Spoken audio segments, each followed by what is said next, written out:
Dust off that shelf and plug in those power strips, because on this episode we discuss Sega collecting. Whether you like action figures and magazines or prefer the meat and potatoes that is consoles and games, we take a deep dive into the wide world of buying new and old stuff and putting it all together on a shelf. What is our history with collecting? What is the current state of retro Sega console collecting? All this on Sega Talk.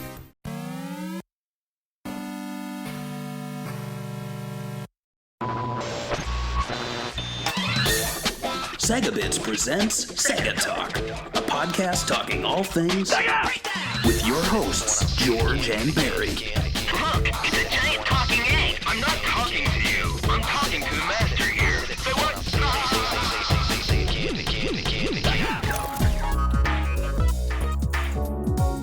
Hello, and welcome to episode number 144, Whoa. Collecting. I'm Barry, and with me is the collector, George. Hello, everyone. And, as you heard at the top of the show, this is, I'll admit, this is kind of my get out of jail free card episode where I don't need to do a bunch of research. Because I've been busy as I don't know what, busy as something, busy as a beaver. I think it's fine to have episodes where we just relax and chat. I think part of the podcasting world is chatting. How much notes do you think they do on those news podcasts? Probably just the title of the news, and then they just rant, complain. Well, this one podcast I listened to, they broke it down. They said podcasts are just two dudes shitting around. Pretty much. Yeah. We're shitting around.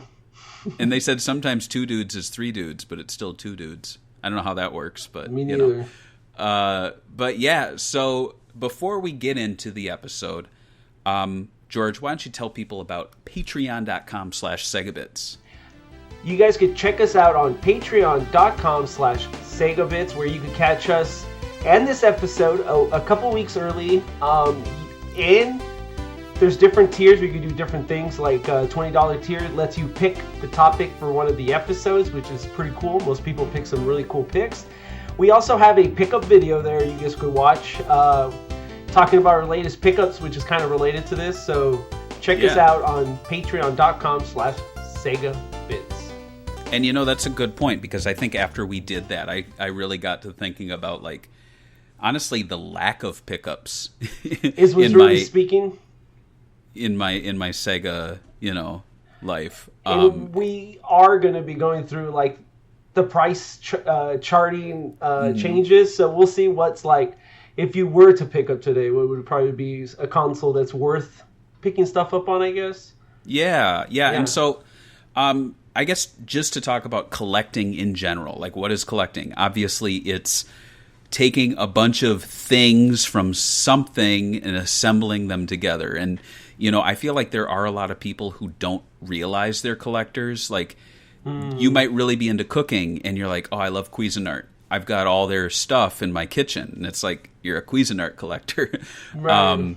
Or you might be really into fancy shoes, and you've got like 30 of them. And you're like, oh, my dumb husband collects, Nintendo games, but not me. And it's like, lady, you're a shoe collector, Exactly. So, and I was going to tell you, like, who's the first person in your life, like, that introduced you, or you saw that they collected and noticed, like, oh, this person's into this certain item? That's a good question. Yeah, on my dad's side of the family, there's a lot of collectors. So my grandma, she had a lot of things. She had a dollhouse, so she kind of collected, like, dollhouse furniture to fill it out. She collected those little houses that would make Christmas villages. Like, she would get the new ones every year. She collected DVDs and VHS tapes. She loved watching movies. And then my dad, he collects Donald Duck stuff. And and then I learned not too long ago that my uncle, he never came off as a collector to me, but I saw his house, and he has a room full of stuff from, like, his trips to Africa. And so he's like a Kenya collector, So, that's me. How about you? So my family definitely not. They're immigrants, so from Mexico. So definitely collecting over there is not a big thing. At least not Right. from my family members. But my mom's side, her brother, that's the youngest, that was born here. I remember him being super into Hot Wheels. I think I've talked about him before in his Hot Wheel collection. And he also collected Sony stuff, but not like what you think, like the Sony video game company. It was like anything Sony. So like if he went and go buy appliances, he was basically brand loyal to Sony. So like TV, Sony, speakers, Sony. So when the PlayStation came out, he bought it not because he was a Sony. I mean, he was a gamer, but because it was a Sony PlayStation and it had That's Sony on the interesting. brand. So he bought it as a CD player / media. So he really did fit the Sony market in the time. It was mainstream people that were buying in because they were brand loyal. That's interesting, because nowadays you do that because it's like an ecosystem. Like with Right. smart devices, they all work together. But this predates that. Or you already bought so many apps on one of the app stores that you're like, I cannot, I can't afford to move away from this app That's store. true. That's how they get you. So yeah, he was all into Sony, and he's the first one. And I have another cousin in Mexico that collects retro games back in the day, and he had like a little. His mom had a little shop, and they used to have like arcades there. So he was always a big gamer. He would pick them out. Yeah, that's interesting you bring that up, because I feel like people who have immigrated to countries like the United States, the people that first came over here, they left so much behind that I think once they got over here, they were just focused on, starting a life, and they can't really dwell on like the things that they collected in the past or starting a new collection. So it's really the first generation are the ones that start doing those things, because they probably are like, man, growing up, we didn't have much in the house. Right. People that have stability in one area. Right. Yeah. So moving into video game collecting, then it kind of has collecting ingrained into it. And I don't think lots of other forms of entertainment have that. Like, for example, you can be a huge Game of Thrones fan. You've seen every episode, but you don't need to have a thing in your house. Like, you don't need to collect Game of Thrones. You don't need to buy the Blu-ray or the 4K. If you have a HBO Max subscription, you have it. Right. I'm a huge Sopranos fan, and for the longest time, I didn't have a single Sopranos thing in my house until the Blu-ray was super cheap during one Black Friday, and I picked it up for like $40. But I think that's not collecting, really, to me. Yeah. I was going to say, I don't think I know many Sopranos fanatics that have like the T-shirts and the mugs and the Right. I don't think I've ever met that. I met a lot of Sopranos fans, but they just quote and watch the show. Well, like for me, I guess one I can think of is like I really like the Peter Jackson Lord of the Rings and Hobbit movies, but I only own the set of those, and I'm good. Like, I don't need the action figures. I think I have the books. I have the books, the originals, obviously, but with video games, collecting is a part of it, because I mean, even if you're a digital only person, you have a library of games. If you're obviously a physical person, you have a library of games, and like it or not, you're collecting for that system. You're building up a library.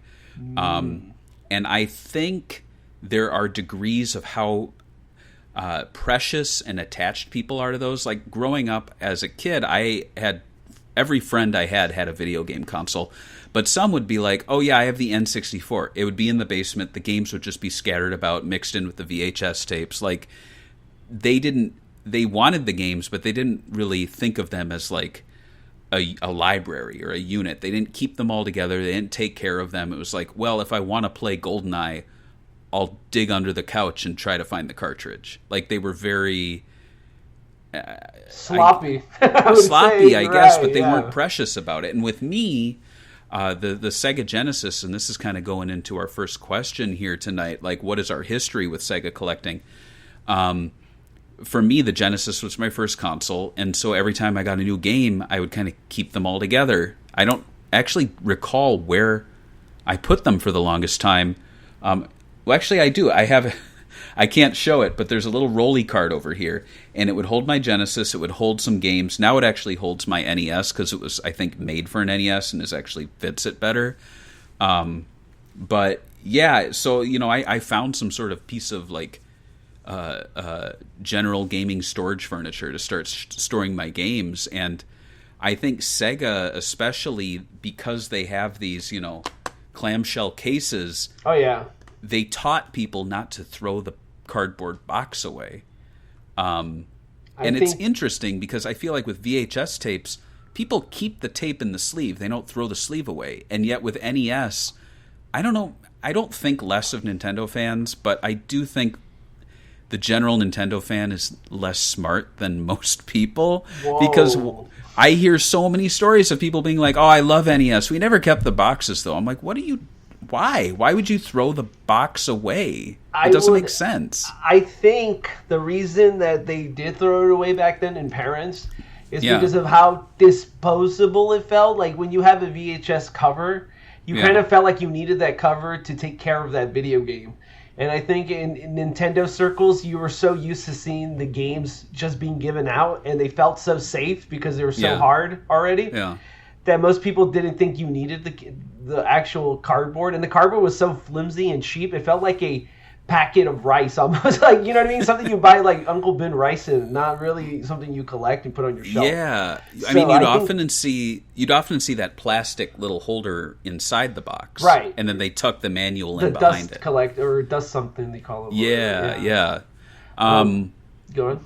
But yeah, not to go into my whole history of Sega collecting, but it was pretty much, got the Genesis, got into the Sonic games, found out there was a Sonic comic, started collecting the Sonic comics, so that was like my second Sega thing.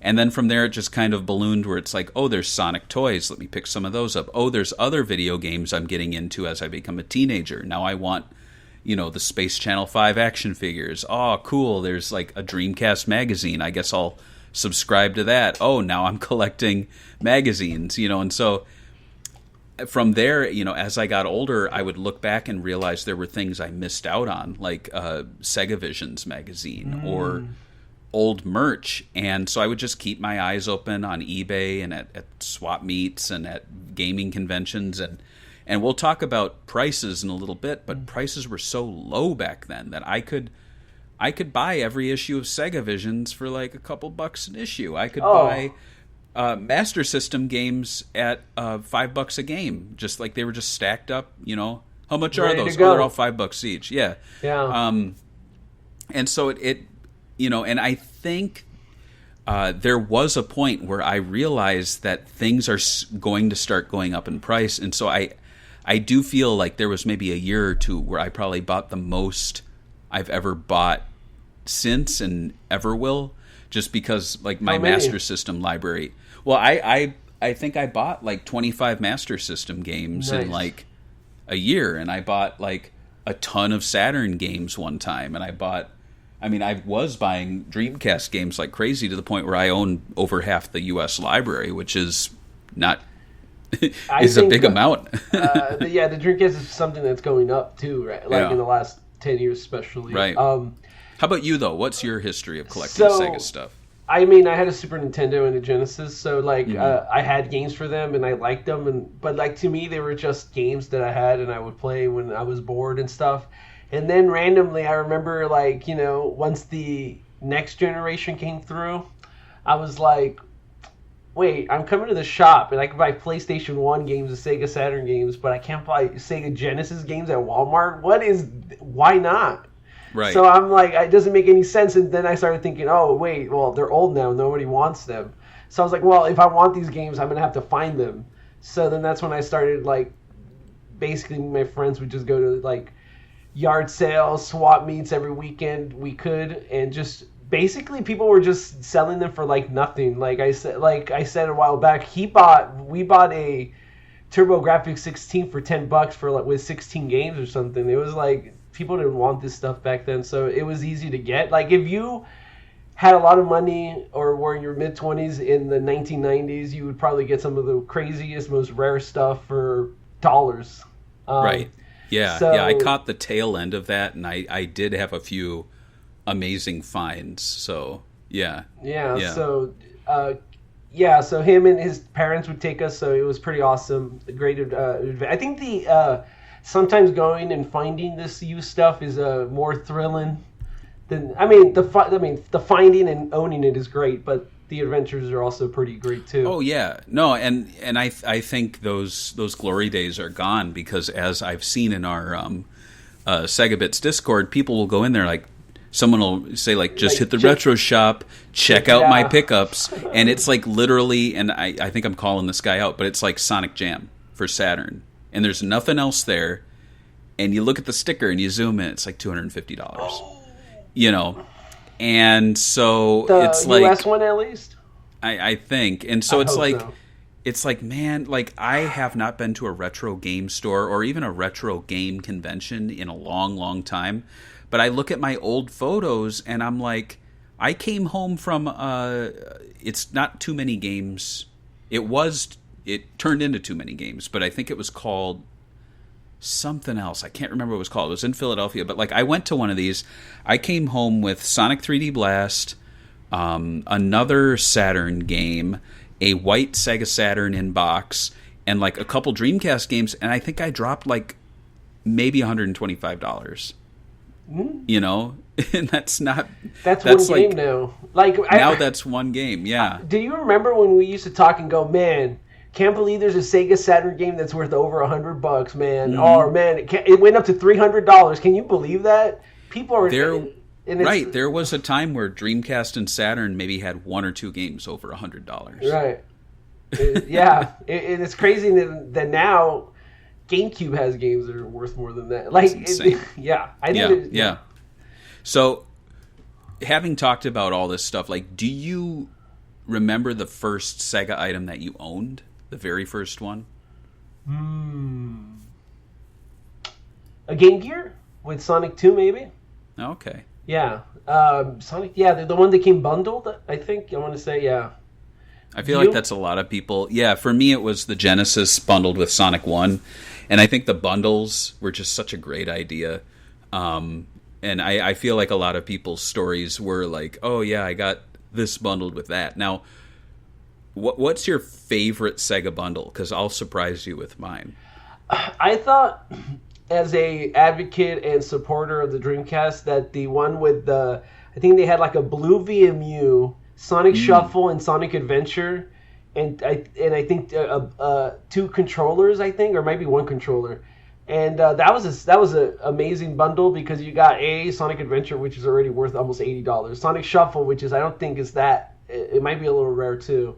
Mm-hmm. Blue VMU, which looks amazing, and it was a cool Sonic little bundle. So I thought that was like the perfect intro to the Dreamcast, especially since Sonic Adventure 2 was almost coming out at the time. That's a nice one. Yeah, my favorite's actually not from Sega. It's the OG Xbox with Jet Set Radio Future, Sega GT, and that was the iconic. Controller S. That was. I had people, we have that Jet Set Radio sweater. I've had literally people go like, oh, I had the Xbox with that game, man. And it's like, yeah, okay. They know. It was just such a...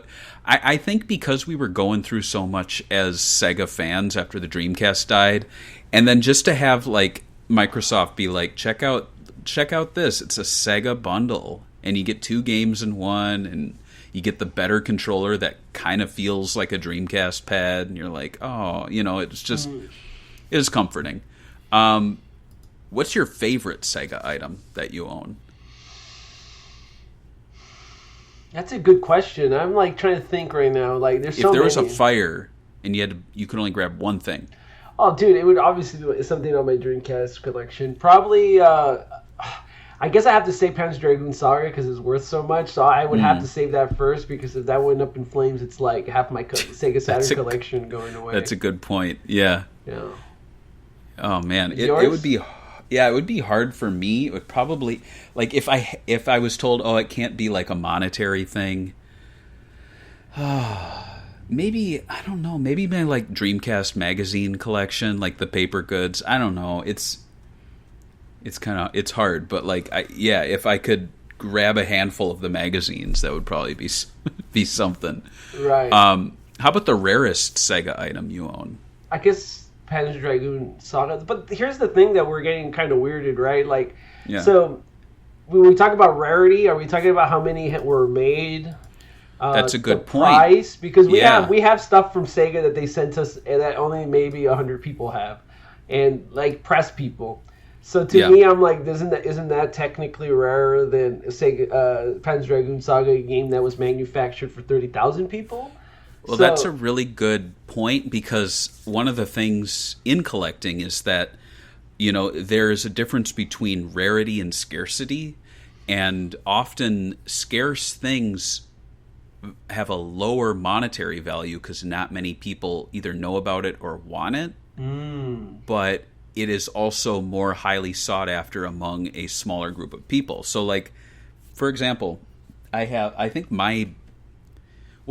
have the Sega Forever cassette tape, and I think only 50 or something. Like, they didn't make a lot of those. I thought it said 500, but maybe it is 50. Maybe it's a small amount. And then the Sega Forever Sonic cereal box, I actually begged Sega for one. I never do that. Right. But I begged them. I was like, if you have any Please. left. And they're like, we have one. And I'm like, all right, I'll take it. It's not the best item. Like, it's literally they printed out a box and some intern folded it and glued it together. It's not a real cereal box. But I know collectors who have DM'd me and they're like, hey, can Give I it have to me. that? I don't have it. And I'm like, that's Money. sorry. Money it up. And I think what goes along with that is like, because I've been posting a bunch to Instagram just because it's easy and fun, and I'm trying to grow our Instagram. Right, I have noticed that. I mean, just the notifications, I was like, hell yeah, because I'm too lazy to do it, but I'm glad that it's getting something going. We've been stuck at the same follower count, and I want to like break that. I think it's 20,000. It's just a personal thing, but Right. But I will post promotional items, and people will be like, "Oh, give me that! Give me that. Where'd you get that? I want that!" And I'm like, and I don't get into it, but it's like. Why? That right there is, especially the Sega Forever Tape? the gold badge we got. Yeah. You get those when you put in the time. Like, you and I think at that point we had been doing Sega blogging for like 10 years. Right. And that was kind of a Thank tip of you. the hat. Right. We see you, thank you from official Sega staff. And you can't get that any other way. And so to me, I think those really are probably the rarest ones, because not only does it take, like, we didn't buy it. It was given to us Right. out of years of effort. And I think time is much more precious than money when you think of it that way. But what about a Dreamcast development kit? That's pretty cool too, though. That is cool too. Yeah, you're right. So, and I guess the last question I have before we move on to the next section, are you more of a swag man or a game man? A game man. I feel like owning the game is the whole thing about gaming is owning the game, in my opinion, and the console. So I'm way more. I love swag. I love having limited weird things that they make. Like, I always love seeing the Dreamcast stuff they made in Japan. Like, they have like a foldable bike that's licensed Dreamcast. It's like, who makes this absurd shit? I love that. Right. I really do. But I don't know if I have enough room anywhere to have like a full Dreamcast accessory collection, like a bike and all this other stuff they made. And I don't think I have the money and resources to find all that stuff. That's So a great point. I'm definitely a game man. How about you? I was a game, and I have to phrase it correctly, game man. No, up I'm until a gay and game man. I was a gay man. I was a game man.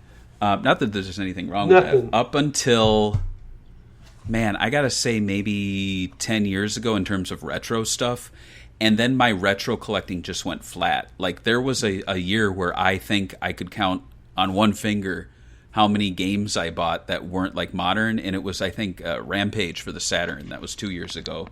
This year, I don't think I bought any Dreamcast, Master System, Genesis, 32X, Saturn. I don't think I bought anything for them, or even last year.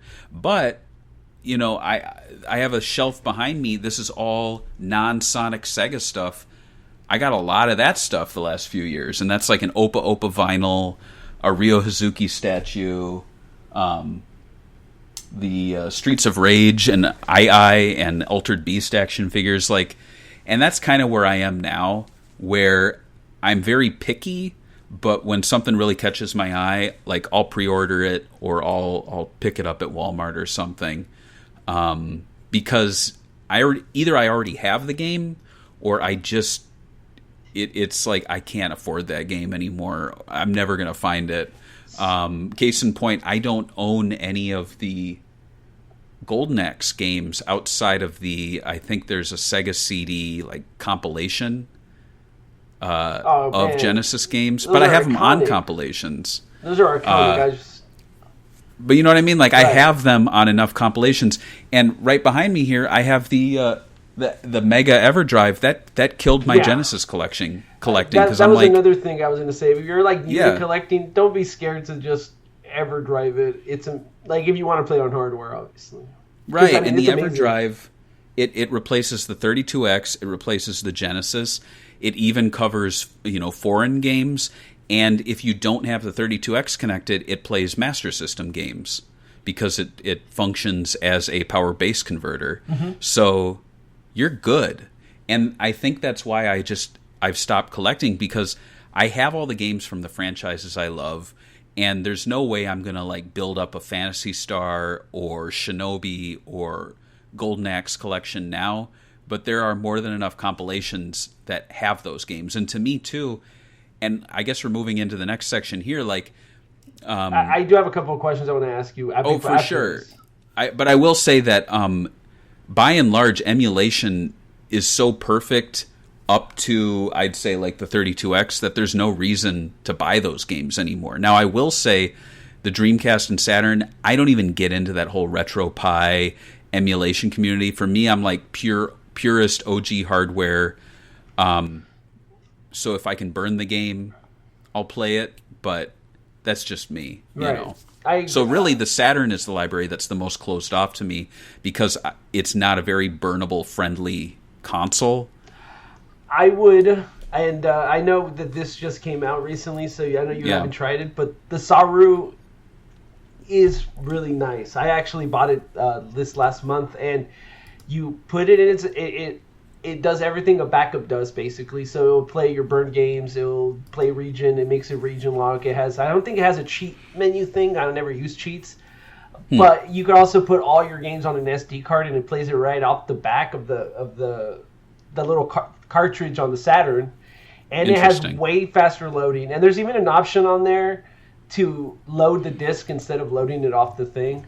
And somebody put a hack on it where you can make it slow down the loading so it could mimic being a disc. So if you want longer loading screens, it could do that for you if you really, really wanted to experience the whole Sega Saturn experience. But some games on Sega Saturn load so long, like the fighting games, that it's worth it just for that. It's about $50 on AliExpress.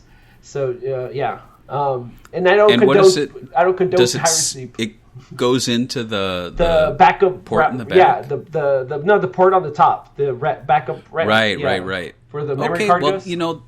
Honestly, that's the extent that I go for those sorts of things, because it's still on the original hardware. Yes. I don't even have any of my consoles like modified for like HD output or component output. Like, it's the good thing about Sega consoles is that they're like the best video quality right out of the console. Right. That's the best part. And I think it's a combination of me being lazy and me just utilizing what I have. And I don't like the idea of putting any of my original hardware in a closet because I bought some like fancy new Mega SD whatever machine. Yeah, it feels weird to me. So we were talking about. What are your questions? I was going to say we were talking about collecting, and collecting has kind of changed in the last 10 years. When we were kids, the official company would put out these games, this merch. It was actually really rare to see merch of video games, but now with boutique outfits like limited run games, smaller niche franchises are getting random crazy amount of swag, collectibles. That's true. We literally, not the other day, what's that Genesis game called? I've never really, Sparkster from Konami. They officially released a bunch of like skateboards, plushies, and stuff with limited run games. They did a limited run. So now we have all these weird, like, I wouldn't say I guess it is artificially limited releases of games. Do you think gaming right now and these limited boutique versions of these games will rise up in price in 20 years? It's hard to say. I think anything that's like a straight re-release of a cartridge, maybe for more of the niche collectors, but I think stuff like the plushies and the soundtracks, I think those will go up in price if they're not re-releasing them or reissuing them. I know a problem a lot of people have with limited run is that you have to wait a long time for your shipment. Like, I just got 7 months. Oh, more. I just Sometimes, got. It took 13 months for the last year's April Fools to come, which was the Night Trap on the GBA. Oh, what? Did you bought that? I bought that. Yeah. Did you watch it on there? I haven't. No, I'm gonna crack it open, but I just haven't gotten to it. But it's like, I think my favorite one they did was Kids on Site because it's a legit like release that I don't think has had a digital. Maybe it has, but I like it too because one of my favorite things they've been doing is the Screaming Villains FMV Sega Saturn like remasters, and there's like 5 or 6 of them now, and they all just look so beautiful on the long boxes on the shelf. But I don't know if they're doing those anymore. But yeah, that's a good mention of like they're creating new stuff based on retro games with a like, I guess it's not fake, but like there's a window of time to buy it. I like that now as opposed to the limited amount. Right. I think the open pre-order is such a smarter thing. There's also other boutique companies like Strictly Limited. I'm trying to think of a few other ones. There's also these ones that are doing limited run repo cards for games that are fan translated. So that's like weird niche stuff that I don't think will go up. Like I don't think people are like, oh, that fan-made original 1000 press run of Clockwork Tower. I don't think people are going to be too sought after in the retro community. But do you have any of those? No, I don't have any repo cards myself. No, I almost bought one of Alien. What is it? Is it Aliens? That treasure game, Alien Storm? Not Alien Storm. It's Alien Soldier. Sorry, I always get confused. And I was like, this. I tried really hard thinking, like, do I really want to open up the door into the repo cart? And I said, no, I don't, so I didn't buy it. Even though it was a good price. The only, and I don't think it's a repo, but I bought at a convention years ago, Rent-A-Hero translated for the Genesis. Oh, is the box art not like nice? Just the cart. Okay. That's all I got. But then I ended up printing out the Japanese box art and putting it in a empty Genesis clamshell. And I like that because now I can experience that on the EverDrive, so I don't really play it that much anymore, but it had a battery backup. So it's like, it was almost like buying, I like the ones where it's like you're buying the English release you never got. So one that's been on my list for a while is Samurai Pizza Cats for the NES. Oh, yeah. That one's supposed to be like a lot of fun because it's super easy. Like you can actually sit down and finish it and it's enjoyable. But they went so far as to change the title screen and change the music to the, like, ba ba ba ba ba ba, Yeah. So I just thought it was interesting that, like, even as entertainment is getting bigger with Netflix, where, like, shows are becoming kind of like, there's so much shows that you're like, do you see that show? And everyone's like, so like personalized on what they watch now that you guys can't really have conversations because we're in our own algorithm.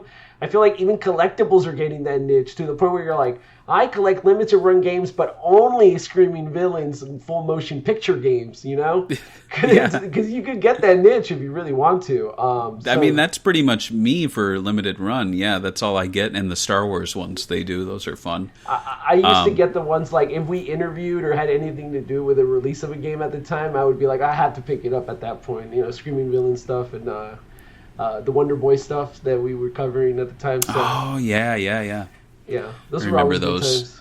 Decades ago. And 100 years ago.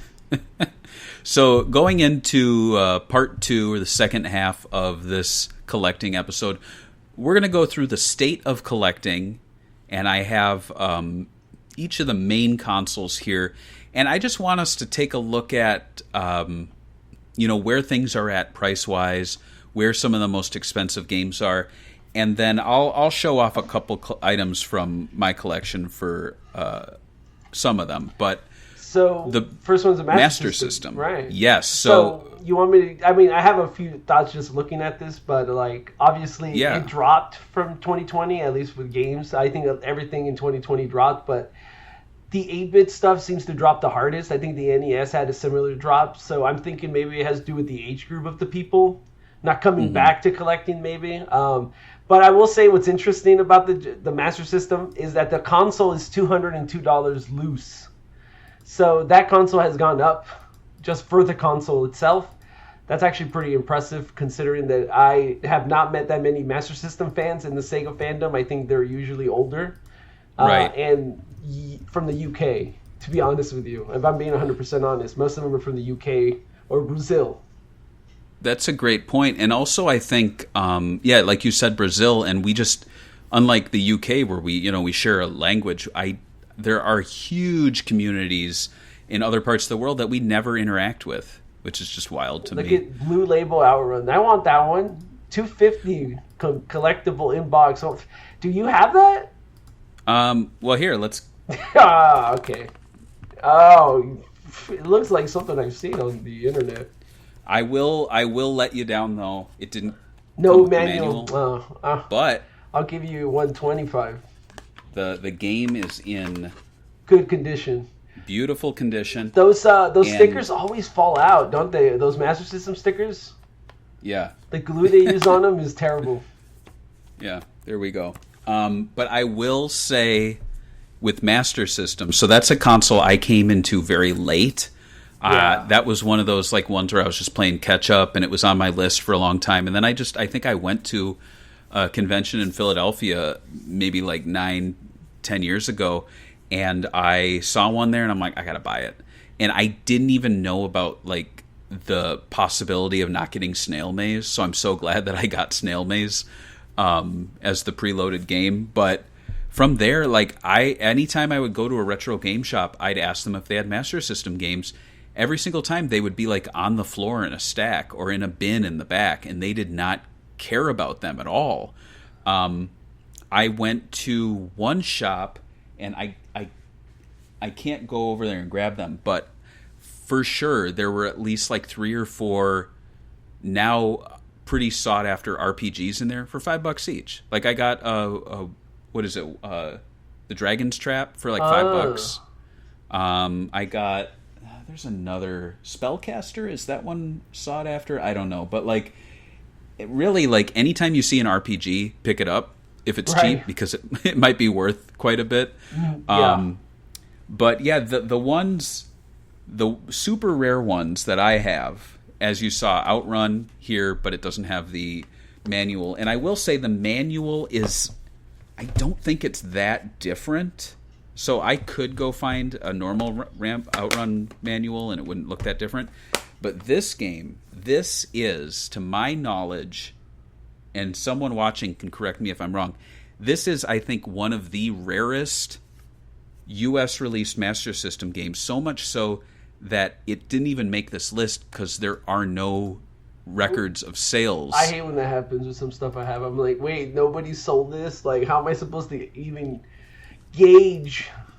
So this is Rambo First Blood Part 2, Blue Label. You gotta show the Blue Label. I don't believe it. Okay, that's blue. It looks Photoshopped. Everyone, it looks Photoshopped. With all the papers. So there's the manuals in there, the map. It's not really on here. Let me see.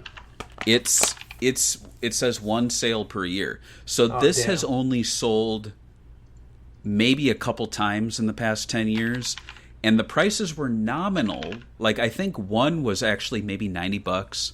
One was maybe $100 or something. But that's why people didn't know what they had. It's not even on the front page. And the people buying them, the people buying these, they kind of knew what they had, so they got a good deal.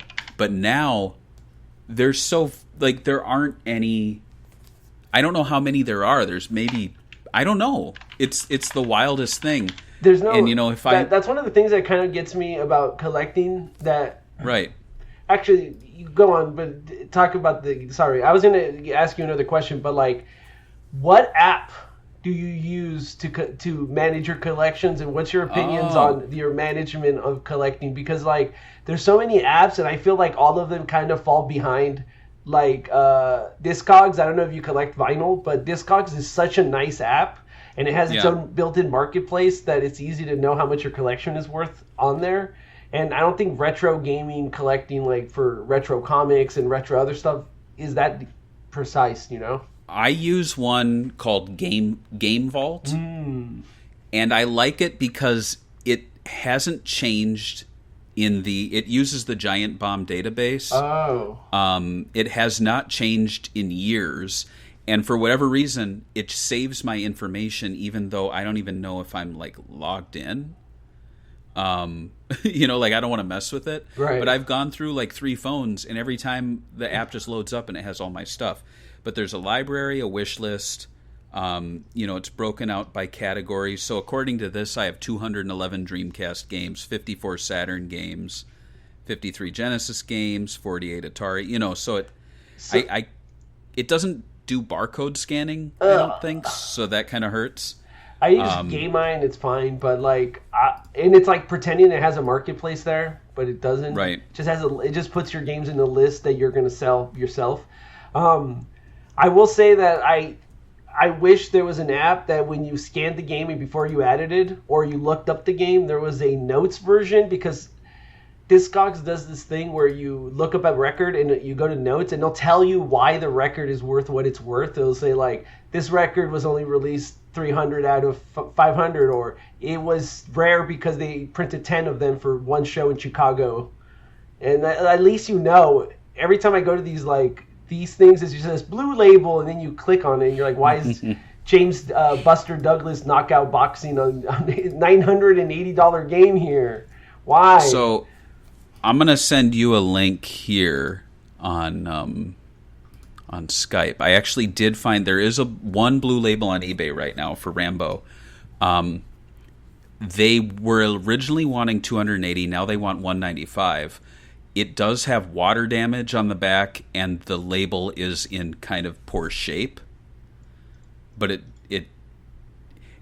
for people who aren't familiar, so Blue Label came very late in the run of the Master System. It's when SEGA of America took over control from Tonka. I'm going to make an offer. No way. But this is... Yeah, I mean, if you want to make an offer... I'm not making the an sale offer. ends and the 30% off sale ends in 2 hours and 30 minutes. That's staying. But yeah, like I said, going back to the difference between like rarity and scarcity, this is a very scarce game, but there isn't a huge market for it. It's really just Master System completionists, maybe Rambo fans. Like sadly, like it's a good game, Stallone, the day Stallone dies, this will go up in price.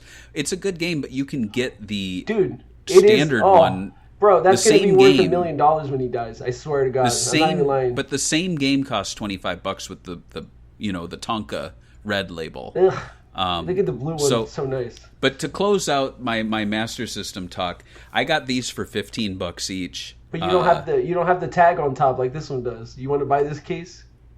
What is your opinion? What is your opinion on that tag thing? Because when I go out, I actually try to buy them with the tag top, the little hanger, even though it doesn't mean anything. The great thing is, and maybe I'm wrong, but like they're all the same case, so I could actually swap this out with a better case. Right, they're all the same. And no one can prove otherwise. Besides this podcast, and honestly, I don't care about that. Like I watch these, I don't want to call them losers, but like I watch some collector channels where they're like, oh, I'm selling these sneakers, and they're like, oh, it doesn't have the insole, and I'm like, who cares about the insole? See, well, because you're thinking about wearing the shoe. These guys are just going to display it. So when when they have a girl over, they're like, check out my shoes, and then they're like, what the fuck is wrong with you? Why do I think I give a shit about your shoes? It's kind of the same thing. Like you could go, all right, how much you asking for this? $300? This ain't the case it came with. See, but how can you tell? You have to. You can't just be like, this is a perfect game. I'll give you your price you want. You got to haggle. So you got to be like, Rambo, it has sun damage. This ain't the case it came with. I can tell because there's it looks like someone removed it and put it back in, But anyway, so but talking about Master System, kind of close it up. I think even though there are some really expensive Master System games, I think it's the most fun to collect now because it's such a cool looking console to own. You can actually get a very good library going. Hardware is kind of expensive in my opinion. Like, buy a Genesis and just play them on there, in my opinion, with the top loader. True. Thing. But if someone were to say to me, hey, like, I'm really into the hardware itself and like having a little library of games, like if you go into like something like price charting and you look at the complete inbox price and like invert it, like you can scroll a real long time and most of these games aren't breaking $25. That's like, true. Shinobi's $25. Alex Kidd in High Tech World is $30. Alex Kidd and the Lost Stars, $30. Ghostbusters, $30. Like, you can get licensed or like name. I don't want to call them name brand, but like Quartet, $30. Like, that's not bad. It's crazy that like Great Football went up to $8.90. That's crazy. It's also worth noting that sometimes importing a game is cheaper. Like Sonic the Hedgehog, US Master System is so rare because but the only way to tell the difference is a sticker. It's a sticker on the back. Yeah, I imported it from the UK for like $20. I paid. You could buy it for less than 20 for sure. I paid not that much for it recently, actually. So right. Without the sticker, I don't really need that sticker. You know what? You can if you bought this game in the US and you're like, oh, ugly sticker, and you took it off, you literally just put down the value by $600. So. It's wild. Yeah, and it's crazy. I will say too, with the Master System, it's fun to get the zapper or the, what do they call it? The blaster. I don't know what they call it. Maybe? The phaser. It's fun to get the light gun games. It's fun to get the weird little like tiny arcade stick thing they had. Do you have the 3D glasses? I do, but they don't work for some reason. How do you think you fix that? I don't know. It's a great mystery. The cards, though, the SEGA cards are so fun. And so, yeah, I mean, to me, it's still kind of an unexplored console for a lot of people, and it's not super popular. So, of all the ones we're talking about tonight, this would be my pick for, like, people who want to have some fun. Should we move to Genesis, or I should say Game Gear? Oh, Game Gear. Yeah, I'm on it. Game Gear. All right. Why don't you talk a bit about Game Gear? Well, I think Game Gear has always been kind of cheap, and I think even today it's a pretty cheap console, even though you're seeing this scary graph go up. It's because the Game Gear has been so undervalued for so long. Like, the average game costing $4.98. That's crazy. Right. And now it's up to $17, which is lower than the Master System, and these are literally just portable Master System games. So that's a great point. In my opinion, that's a very, very good starting point. In my opinion, for you to collect this, it also could teach you a lot because you could get a Game Gear really cheap working, like someone already recapped it and did everything for you for like $80. You could add a screen to that for like $50 if you want to have longer battery. And that screen, because it doesn't have that big light bulb in the back, could give you almost 12 hours of battery life with the batteries. So it's a very interesting console. It looks beautiful when you. It looks like it's actually, the games look really, really nice in my opinion. Way better than Game Boy games and Game Boy Color games. Big fan of the Game Gear. It has some great games. It has the Shining Force game. It has your Shinobi games. It has even the 8-bit Sonic games I'm a big fan of. I love the music in them. So some of the D-Makes are actually really good. Dynamite Heady is one of them. I think is pretty well done for a 8-bit version of the game. But yeah, that's what I have to say about the Game Gear. You? I know you love it, so... That's great. Yeah, no, I love the Game Gear. I mean, before I came onto Sega Bits, I had the Nomad Junkyard, which was like a blog devoted to the Sega Nomad, the Sega Game Gear, and like at the time, these new-fangled like iOS smartphone games. Like I think Monkey Ball was new at the time. But what I love about collecting for the Game Gear is, at least for me, there's no stress behind complete in box because, like the NES, like the boxes were so disposable that really, if you're collecting for Game Gear, you're gonna be a loose collector unless you're crazy. Oh yeah.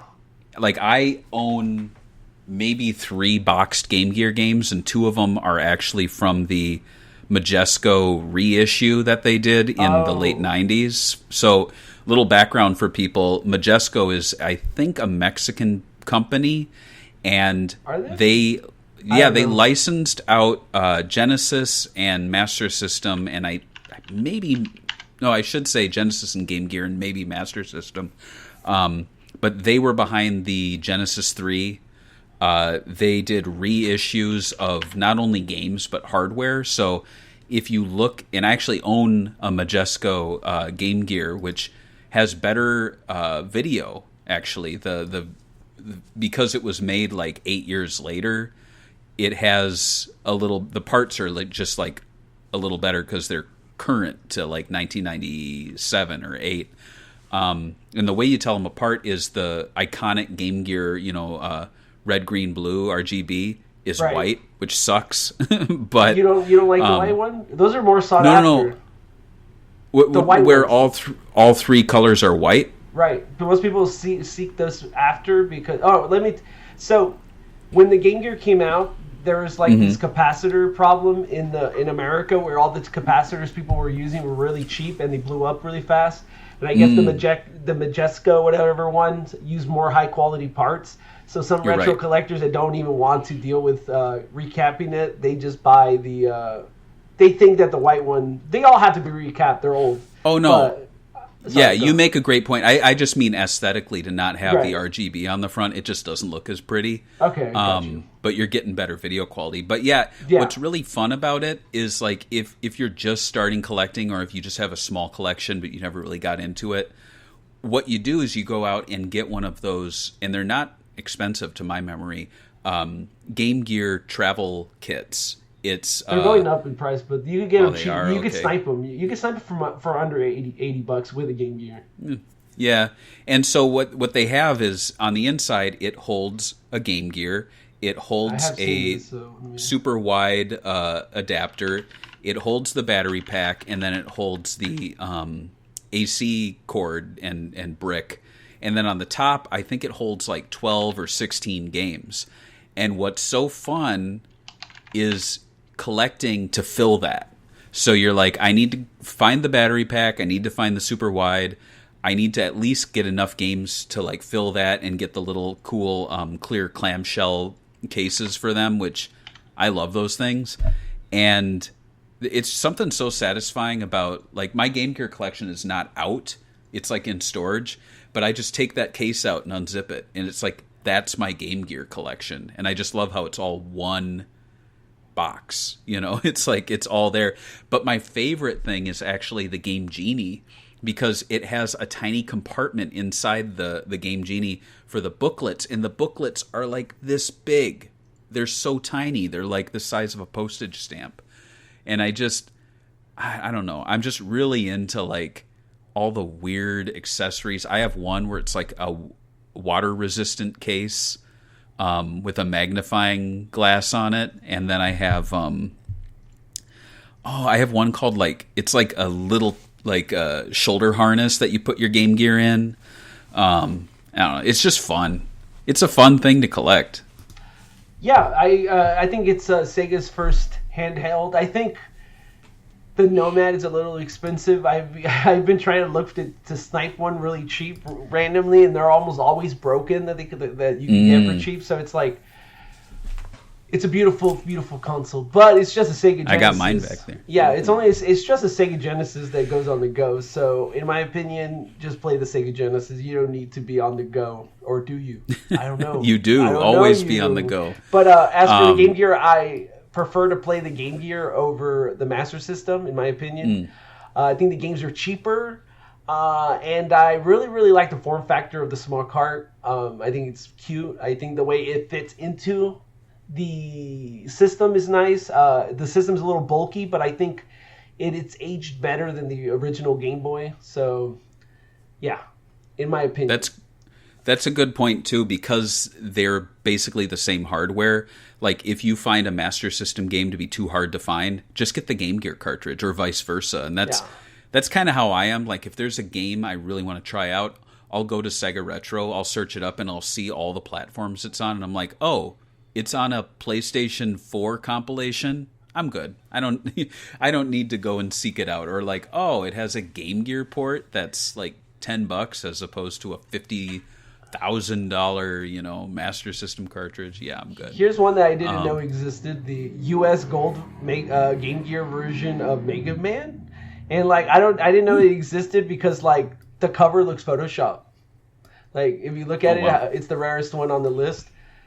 Like if you look at the cover, it looks bad. It looks like I made it. Like I'm trying to trick people on our blog real quick, and you're like, George, use a little more Photoshop skills so it can look convincing, dude. Oh, man. And someone here is like, man, I remember buying that new in like, 1,500, dude. That's right.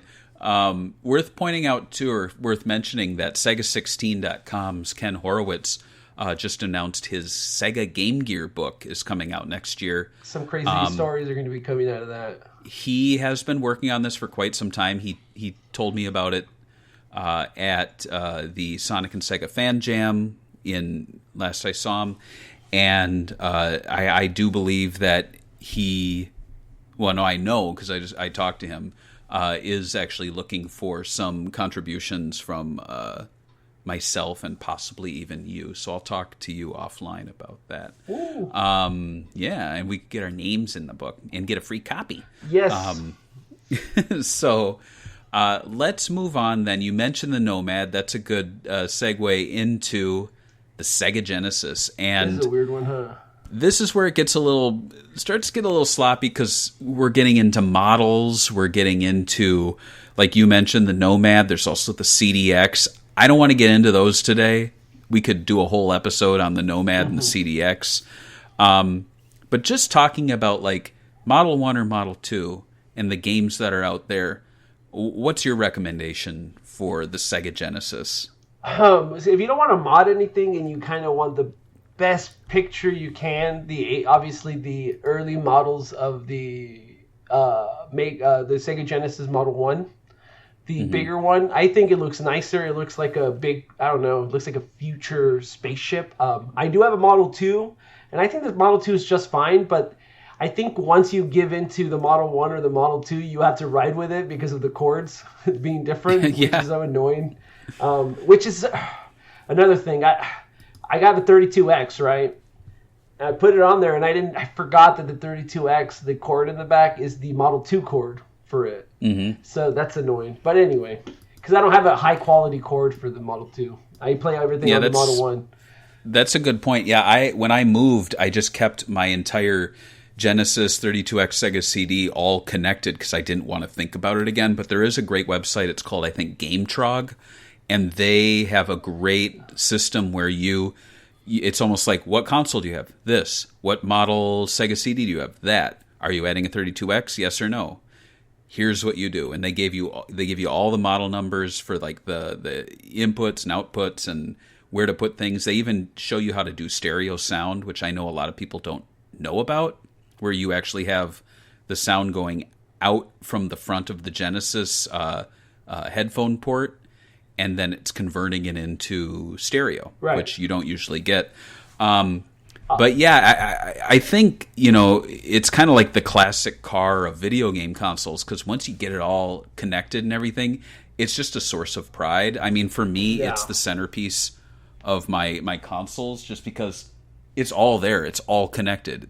It even has, and I mean, if you want to get into the minutia, there's the little plastic bit, the extender thing for the Model 2 Sega CD for the Model 1 Genesis. I can't believe they added that just so it could look flush. And the funny thing is, mine actually came from a reader in Europe years ago who was like, hey, I have an extra, do you want it? And I'm like, I need it. So technically it's a Mega Drive extender, or I should say a Mega CD extender, but there's no way to tell the difference. Also, the 32X, of course, has It has that little extra plastic bit, the spacer, so it doesn't like float around. So it's just, there's all these silly little like extras. But you did mention all those power bricks, right? And if you get the wrong one connected, it could kill it. It'll make it. Does it doesn't kill it, but it underpowers some of them, so it makes it seem like your Sega CD is broken. Now, having said that, the Sega CD is a very finicky thing. Yes. So, for example, mine, it wasn't working for a couple months, and then one day I just disconnected my Genesis, connected it again, and it worked. And never touched it again. You're like, I just haven't touched it. So I've been trying. I'm scared to go over right now. Here, I'm going to do it right now. Let me see if it works. Don't do it. No, it's not I'm going to do work. it. Don't Here, do it. I'm going to do it. Yeah, so I've been fixing one recently that I got broken. It's not doing it. Oh, because this isn't it. Oh, do you have a game in? It's doing it. Okay, so it's blinking. The thing is, though, even if Don't touch anything. Is it spinning? So it's like... So, yeah, I've been trying to fix one, so when I got it, it didn't power up. I fixed the fuse in it that usually powers it up. It powered up. Yeah. CD didn't spin. So I recapped the whole thing. It took forever. It has so many caps in it. Right. Now it spins, but it doesn't read the disc. So now I'm like, I haven't done the next step yet. I just put it away. I was like, God. So I'm gonna get it to work. Don't worry about it. That thing is like $200 to buy. So I'm gonna get that thing to work. You don't worry about that. Right. And I mean, so yeah, just talking about the hardware alone, it's so much fun to get all of that connected. Now, if you want to spend more, do you think it's you worth just it? get like picking up like a almost. So the console, you could buy yourself a Model 1 on eBay if you snipe around for good condition for $50, let's say. Just console with maybe a brick. Right. And then you buy the cords and all this stuff to get the best video out of it, and now you're running almost like, let's say, almost $90. Okay. Is it worth adding like a $200 CD system and a $110, $20 32X and to it as a new collector? You think it's worth it, or you think that Sega Genesis library itself has enough games to keep it just Genesis? As a new collector, I would say it's not worth it. I'd say seek out the CDX or JVC and just like treat yourself. Like, and you have a portable CD player with the Sega CDX. But for me, it's something I built up over the years. So like my 32X I got for like $40 off this like rinky-dink website that's no longer around. It was called collectorcardsandgames.com. And you would go through it and you would email the guy and ask him if he still had things on his like list in stock. And then it was so low tech, but I got so many rare games from him for like next to nothing. But yeah, and then my Sega CD, I think I got it like at convention separately. So it was like I was building it over the years. But now I think it's less rewarding to look for all these things, because when you're all said and done, you're like, why don't you just get a Mega SG, Well, that's another thing. What do you think about the Mega SG? Like, I know there's the Analog Pocket that they do right now that's really popular with Game Boy players. It uses FGA or something, or FPA or something. Right. So what is your... Because I've heard people say the same thing to me. They're like telling me that this is better than original hardware. I haven't used one. They're not in print anymore, so they're kind of rare. What do you think about those? Have you played one, and what's your opinion on new hardware? I haven't played one. I didn't know they were no longer made. I think they're great for keeping things alive. Like, Sega's not making new hardware, that play the original cartridges and discs. So anyone that's finding ways to keep this stuff alive and like functional, it's awesome. It's just, for me, like, if I have this original hardware, I'm going to keep using it until it breaks. And to be honest, I don't use it that much, so I don't know if that helps it stay working. But let's talk about some Genesis games real quick before we jump in. I do have one game I think that needs a spotlight real quick, because it's a new game on the Sega Genesis. Papa Rim. This game is one of the only games on here that you can't emulate, and so far hasn't been released outside of the Sega Genesis. I know that there's going to be a port coming out soon for the PlayStation, Steam, and all that, But so far, it's exclusive to the cartridge only because there's a chip on the cartridge. And you need that chip, kind of like how Super Nintendo has all those like chips added onto them. And no emulator could play it so far, at least 100%. So what is your opinion on like new developers coming up with ways to force people to play it on hardware? Like I think when Paparim came out, it didn't even work on the analog Mega. Because according to the creator of the game, you should be playing on Model 1 and on original hardware the way it was meant to be played. So people called him crazy and they called him out.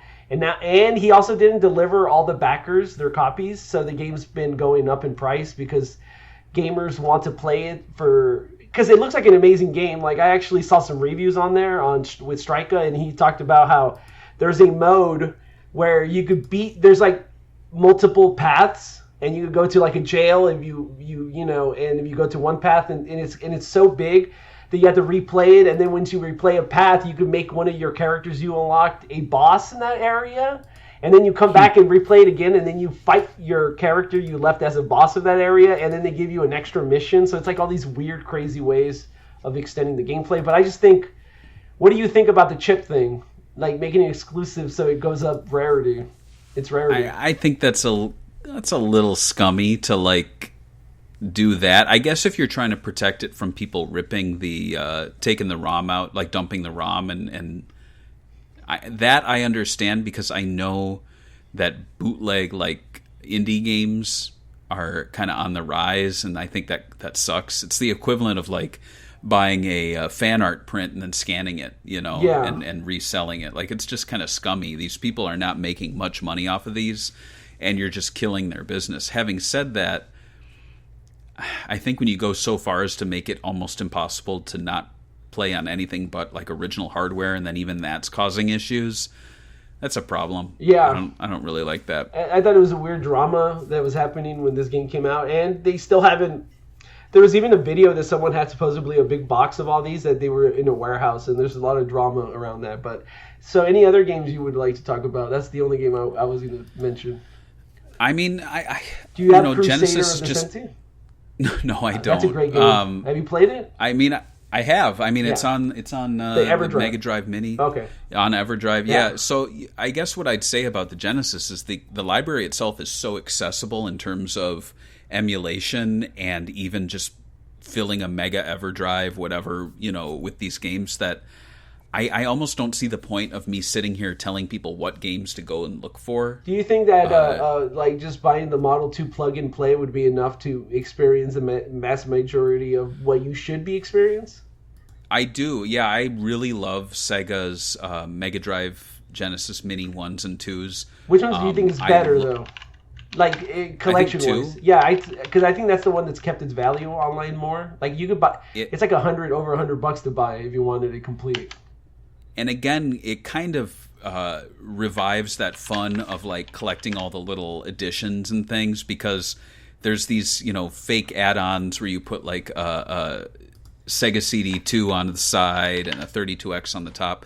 But they also made the Cyber Stick, which is what I really love about M2 and Sega's team behind the minis and the Astro City and all that, is they really brought their own fandom to it. So they were like, oh, there was this really cool accessory called the Cyber Stick that only worked with like a handful of games. Let's make a USB version of it. And they did, and it was not that expensive. I think it was like $80, $90. It's gone up a lot since then, but like I had the foresight when I was seeing them release these like arcade sticks and all these controllers. I was like, I got to get every single one of these because these are going to go up in price once they go out of print. Right. And I was right. And I love the Cyber Stick because it works with MAME. So I can connect it to my computer here, and I can play like 1-to-1 arcade perfect Thunderblade. It's amazing. I love it. So yeah, I honestly like Cyber Stick coupled with the Mega Drive Mini 2 is just... It's so much fun. It's awesome. And it detects it, and it tells you what games are compatible with it. It's great. I love it. And even has Sega CD titles on there, so you don't have to spend $500 on Final Fight on Sega CD. So that's amazing. So and a better version of Space Harrier, too. So that's great. I think the next one is... dear to my heart. This one's the one that makes me the saddest. So let's look at the value here. The last two games, median was about 22, lower 17 on the Game Gear. Here, the median is $42 per game loose. Our median is $20 loose, 40 complete, obviously. So this tells you that even the sports games are going for. And what is this console? This is the Sega Saturn, if audio listeners. Yeah. So, obviously, in the United States, the Sega Saturn was shunned. It was hated. It was ridiculed. It was laughed at. So a lot of the games did not sell very well on there. And obviously, if you were me and obsessed with arcade games and did not understand the fascination with 3D, like 3D was cool. I didn't hate 3D games. But like, how can you be like, ugh, Sonic 2 looks horrible. No, those games look amazing. Shut up. You're an idiot. You don't know what you're talking about. But since no one wanted 2D games and Sega Saturn was literally a 2D powerhouse, a lot of these games became rare, even though they're all kind of 3D that were released here.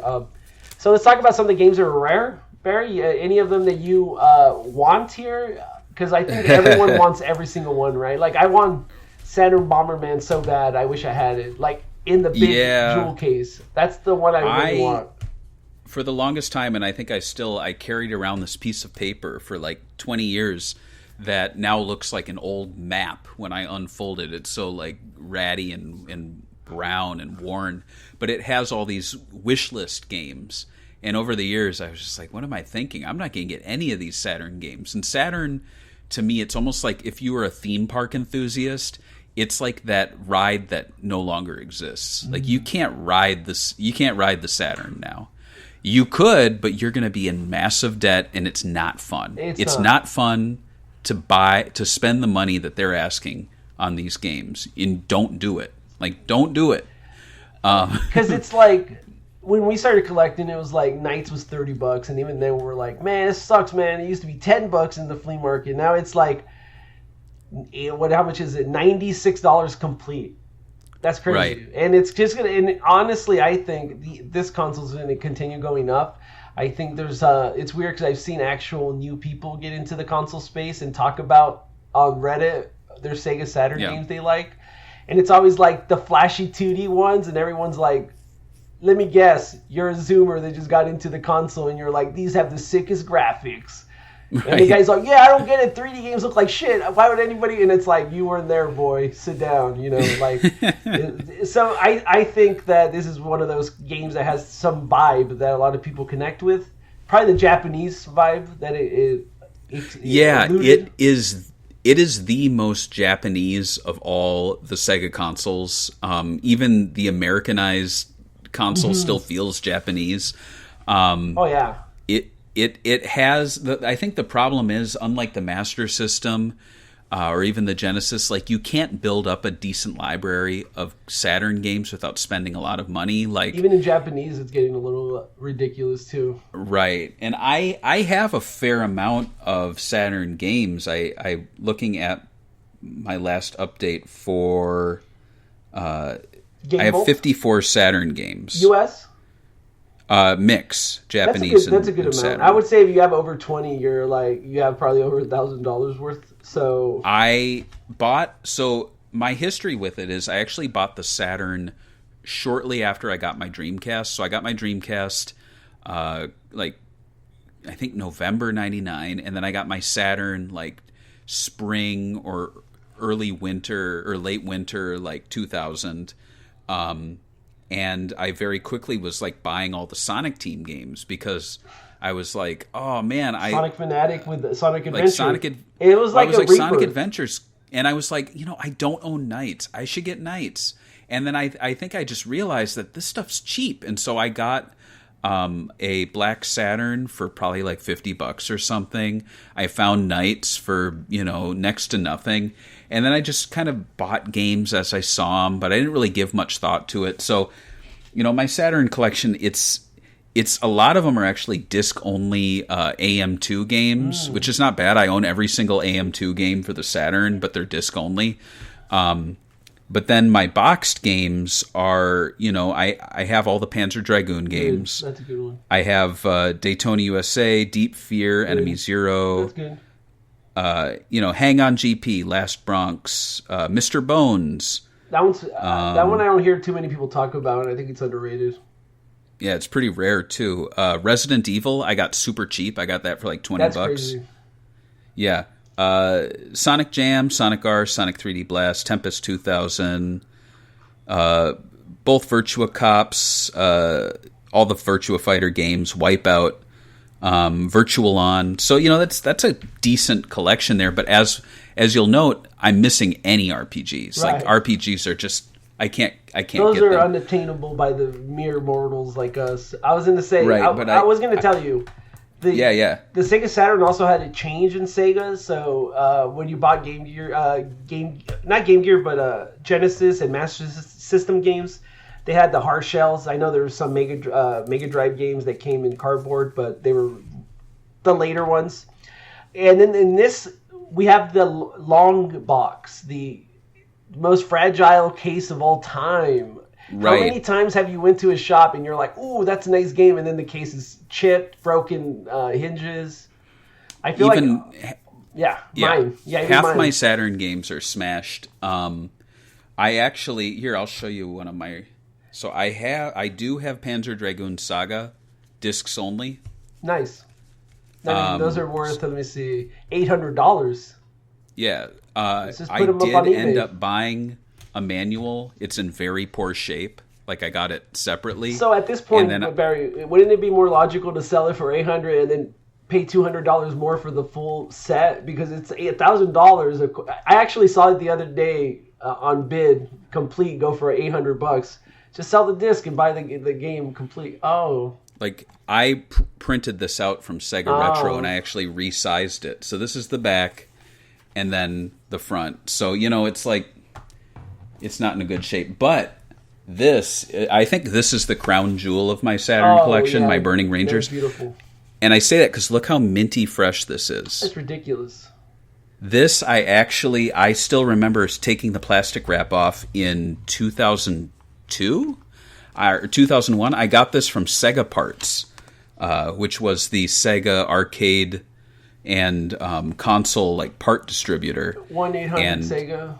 Yes. Yeah, and it's in beautiful condition. Like, it's, I love how you can't really see, but like how little data is actually on the disc. It's like half the disc.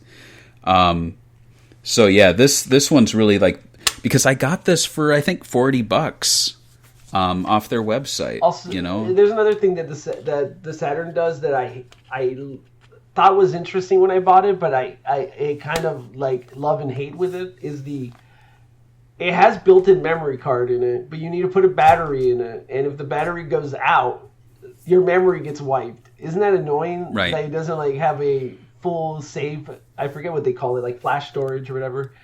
So that's annoying. That's annoying. The Saru does save. It's weird because it does this, like, the saving on it is weird. Like, let's say you have a bunch of save data on your console. Like, you played games already on your console, and then you bought the Saru, and you're like, I want to use those saves. It won't let you recognize it. So there's, like, this weird thing they programmed to hack it where, like, it makes every game have its own memory card. So when you play a game off the Saru, it thinks that the memory card is just the memory card for that game. So it's weird. Yeah, it's like very strange. So you can't manage That is very weird. That's another thing that's negative about the Saru for this. But outside of that, what do you think about the flash memory? Like, have you ever lost game saves because of that? Oh, I have. Yeah, I mean, Me too. I put my console away in storage and then came back a year later, 2 years later, and I was like, oh, where'd my Nights into Dreams files go? Have you ever? What do you think about? What do you think about dead? I mean, not. I call it dead memory files, but like when you buy something used, somebody else's memory, and then you see all their like saves on there. Have you ever went through them and actually like played the game and see how far they got or whatever? Oh yeah, I have a Sonic and Sega All Stars Racing for the DS. And someone on there, they must, and I mean, this is no slight to them, they must have had some sort of like, something going on where they could only play that game. Because it was 100% up? And not only that, the Sega Miles they had accrued was, an insane amount. Like, you must have had some level of OCD. Or a kid. Or just... You know when you watch the same movie over and over again? You ever do that when you were a kid? There was something going on with this owner, but I'm happy to have their copy. Their cart. Yeah, well yeah. Played. But that was the best was when it was saved to the cart, because the way it worked with Saturn, you'd have to buy a console and it would actually have to retain that memory, which was rare. Or a backup card. The Dreamcast, you buy like VMU. Used VMUs, which is what I did recently, and I saw a bunch of saved data on theirs. Yeah, one thing I hate that's though, always fun. I hate about the Dreamcast is that, like, since no one I've ever met actually had up to date time, and no one actually updated the time or anything ever. Like, you know, when you log in, it always asks you to do the time. So every time I see people's like save data that I don't know that I bought a VMU that's used, it always says like 1998, 1990, and it's like, no, it wasn't.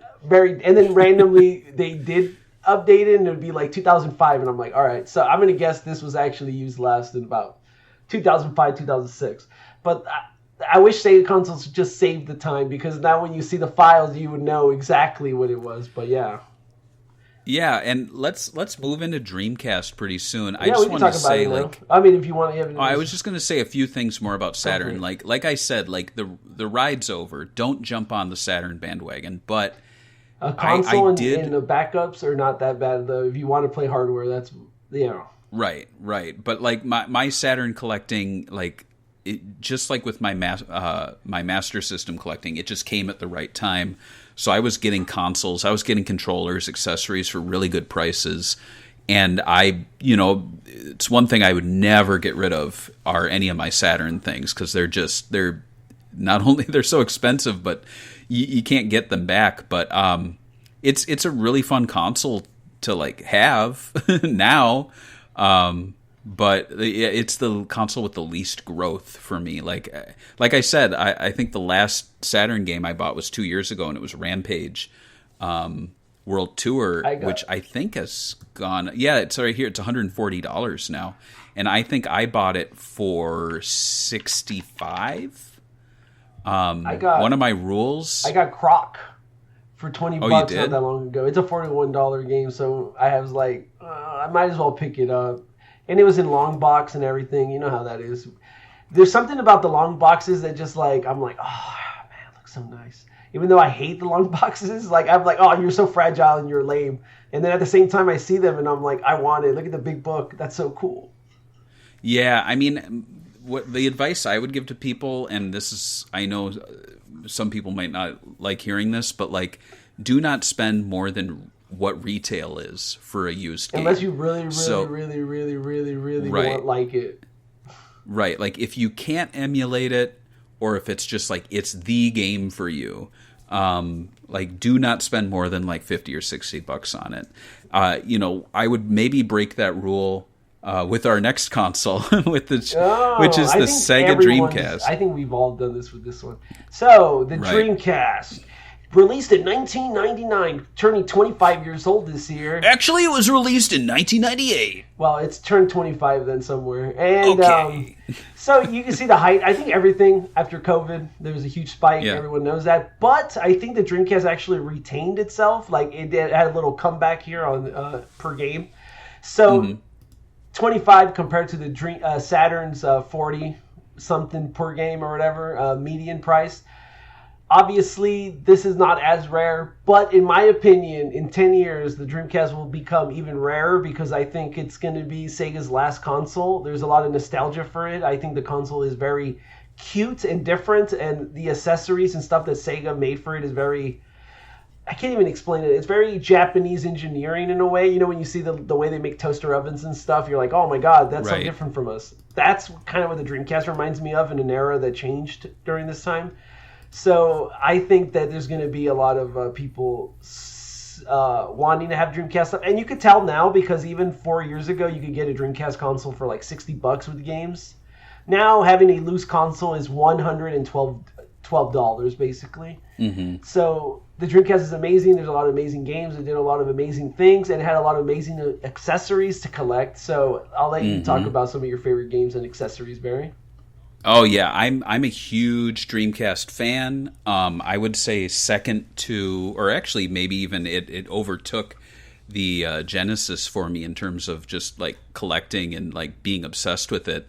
There's just something so satisfying to sit back and look at my Dreamcast collection when I like take out all the little accessories. Like I don't have the karaoke one, and I've passed up buying it a few times because it's just plastic. It doesn't do a damn thing. It's not worth owning, except for it just looks cute.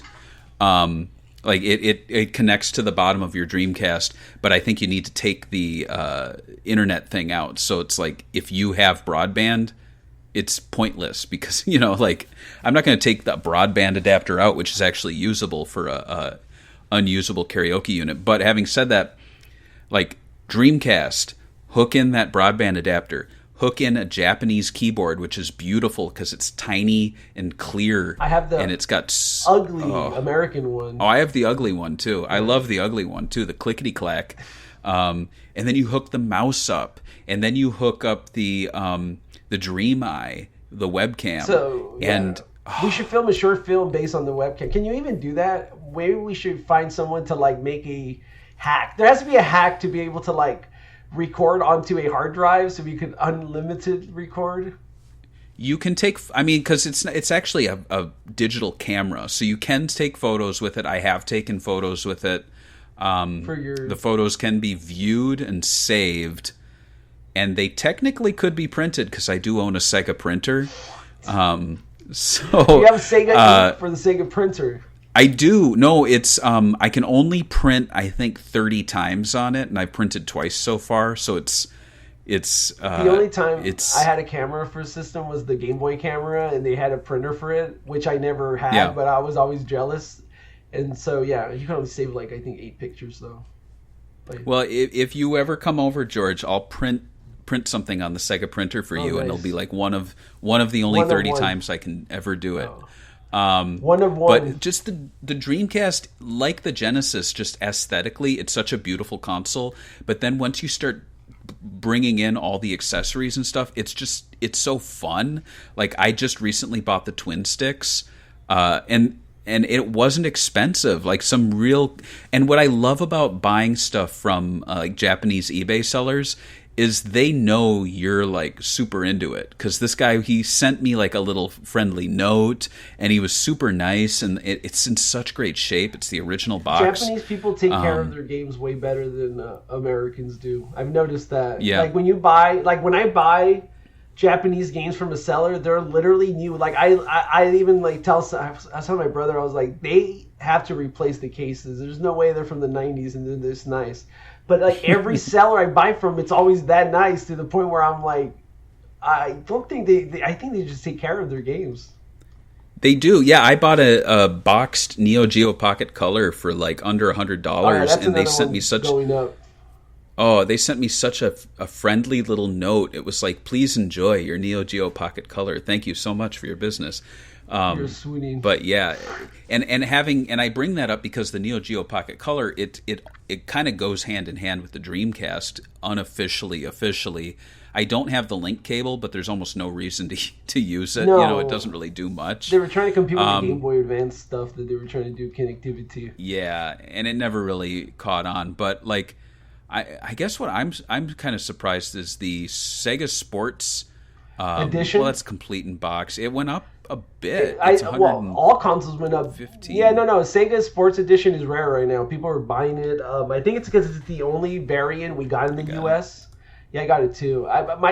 One of my friends, I remember we went maybe in like 2014, 15. He found someone on Craigslist selling it with like 20 games. And the guy wanted $50. He got there and he did the thing that you hate, where he's like, oh man, look at this right here. This isn't right. And he's like, I'll give you 30. And so he got it for 30, and I know it's sitting in his attic. So I'm like, hey, dude, I'll get rid of that junk for you if you don't need it. That's funny. But yeah, is there any games here that you bought for over your rule of over retail that you could name? Yes. So I could name not that many, but one that I got recently, and this is all thanks to PayPal's the Pay in 4. Oh no, they get people addicted on buying big items, don't they? I do the same thing. Yeah. So I only spent $90 for this, and I did Pay in 4, but it's the De La Jet Set Radio. Nice.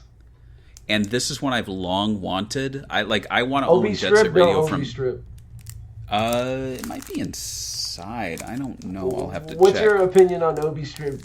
Should it can? I mean, there's some people that won't buy it without Obi Strip. I try to buy it if I find it. If not, I am not bothered if it doesn't come with it, because I've gotten some really great. Like this one, I don't think it has it. But I've gotten some really great deals on games just because it didn't have it. Like I got Shenmue 1 Japanese version for like $10. This one doesn't have it. I don't know if it ever came with it. Maybe it did. Maybe it didn't. It's also sometimes like I think some of those games sold without it because it was through some sort of, service or something. So it's hard to say. But yeah, I don't know. I get so excited when I talk about the Dreamcast. So maybe I was just kind of blathering there about accessories and stuff. But I guess what I was getting at is that once you have like a Dreamcast set up with all of these accessories and things, they're all very usable still. And that's what I really love about it. It's not aesthetics. It's like I have my Dreamcast back there. I actually bought a broadband adapter not too long ago, and I think most of my purchases recently have been hardware. So like the twin sticks I got, the broadband adapter I got, and again that was I think it was $100. But I did the math and I was like, well, if I want to play Phantasy Star Online right now, I can either go the DreamPi route and get the adapter and have to do all these like reading, which reading's difficult for me, or I just buy the broadband adapter, hook it up, burn one CD, which is like a boot disk for it, so that it will work with the unofficial servers, and that's it. And it works great. So I mean, it just makes me so happy that little machine right there can go online and play Phantasy Star Online right now if I wanted to. And it's hooked up. The internet's like flowing through it. And that's just so exciting for me. But talking about games, yeah, my history with collecting Dreamcast, it started small. I think I had like 15 games for the longest time. And then when the console went discontinued, I started buying stuff as I saw them. Prices went down, buying. And I don't think I can't show it. But like I've got, I think I have like 200 Dreamcast games filling up a little IKEA shelf over there.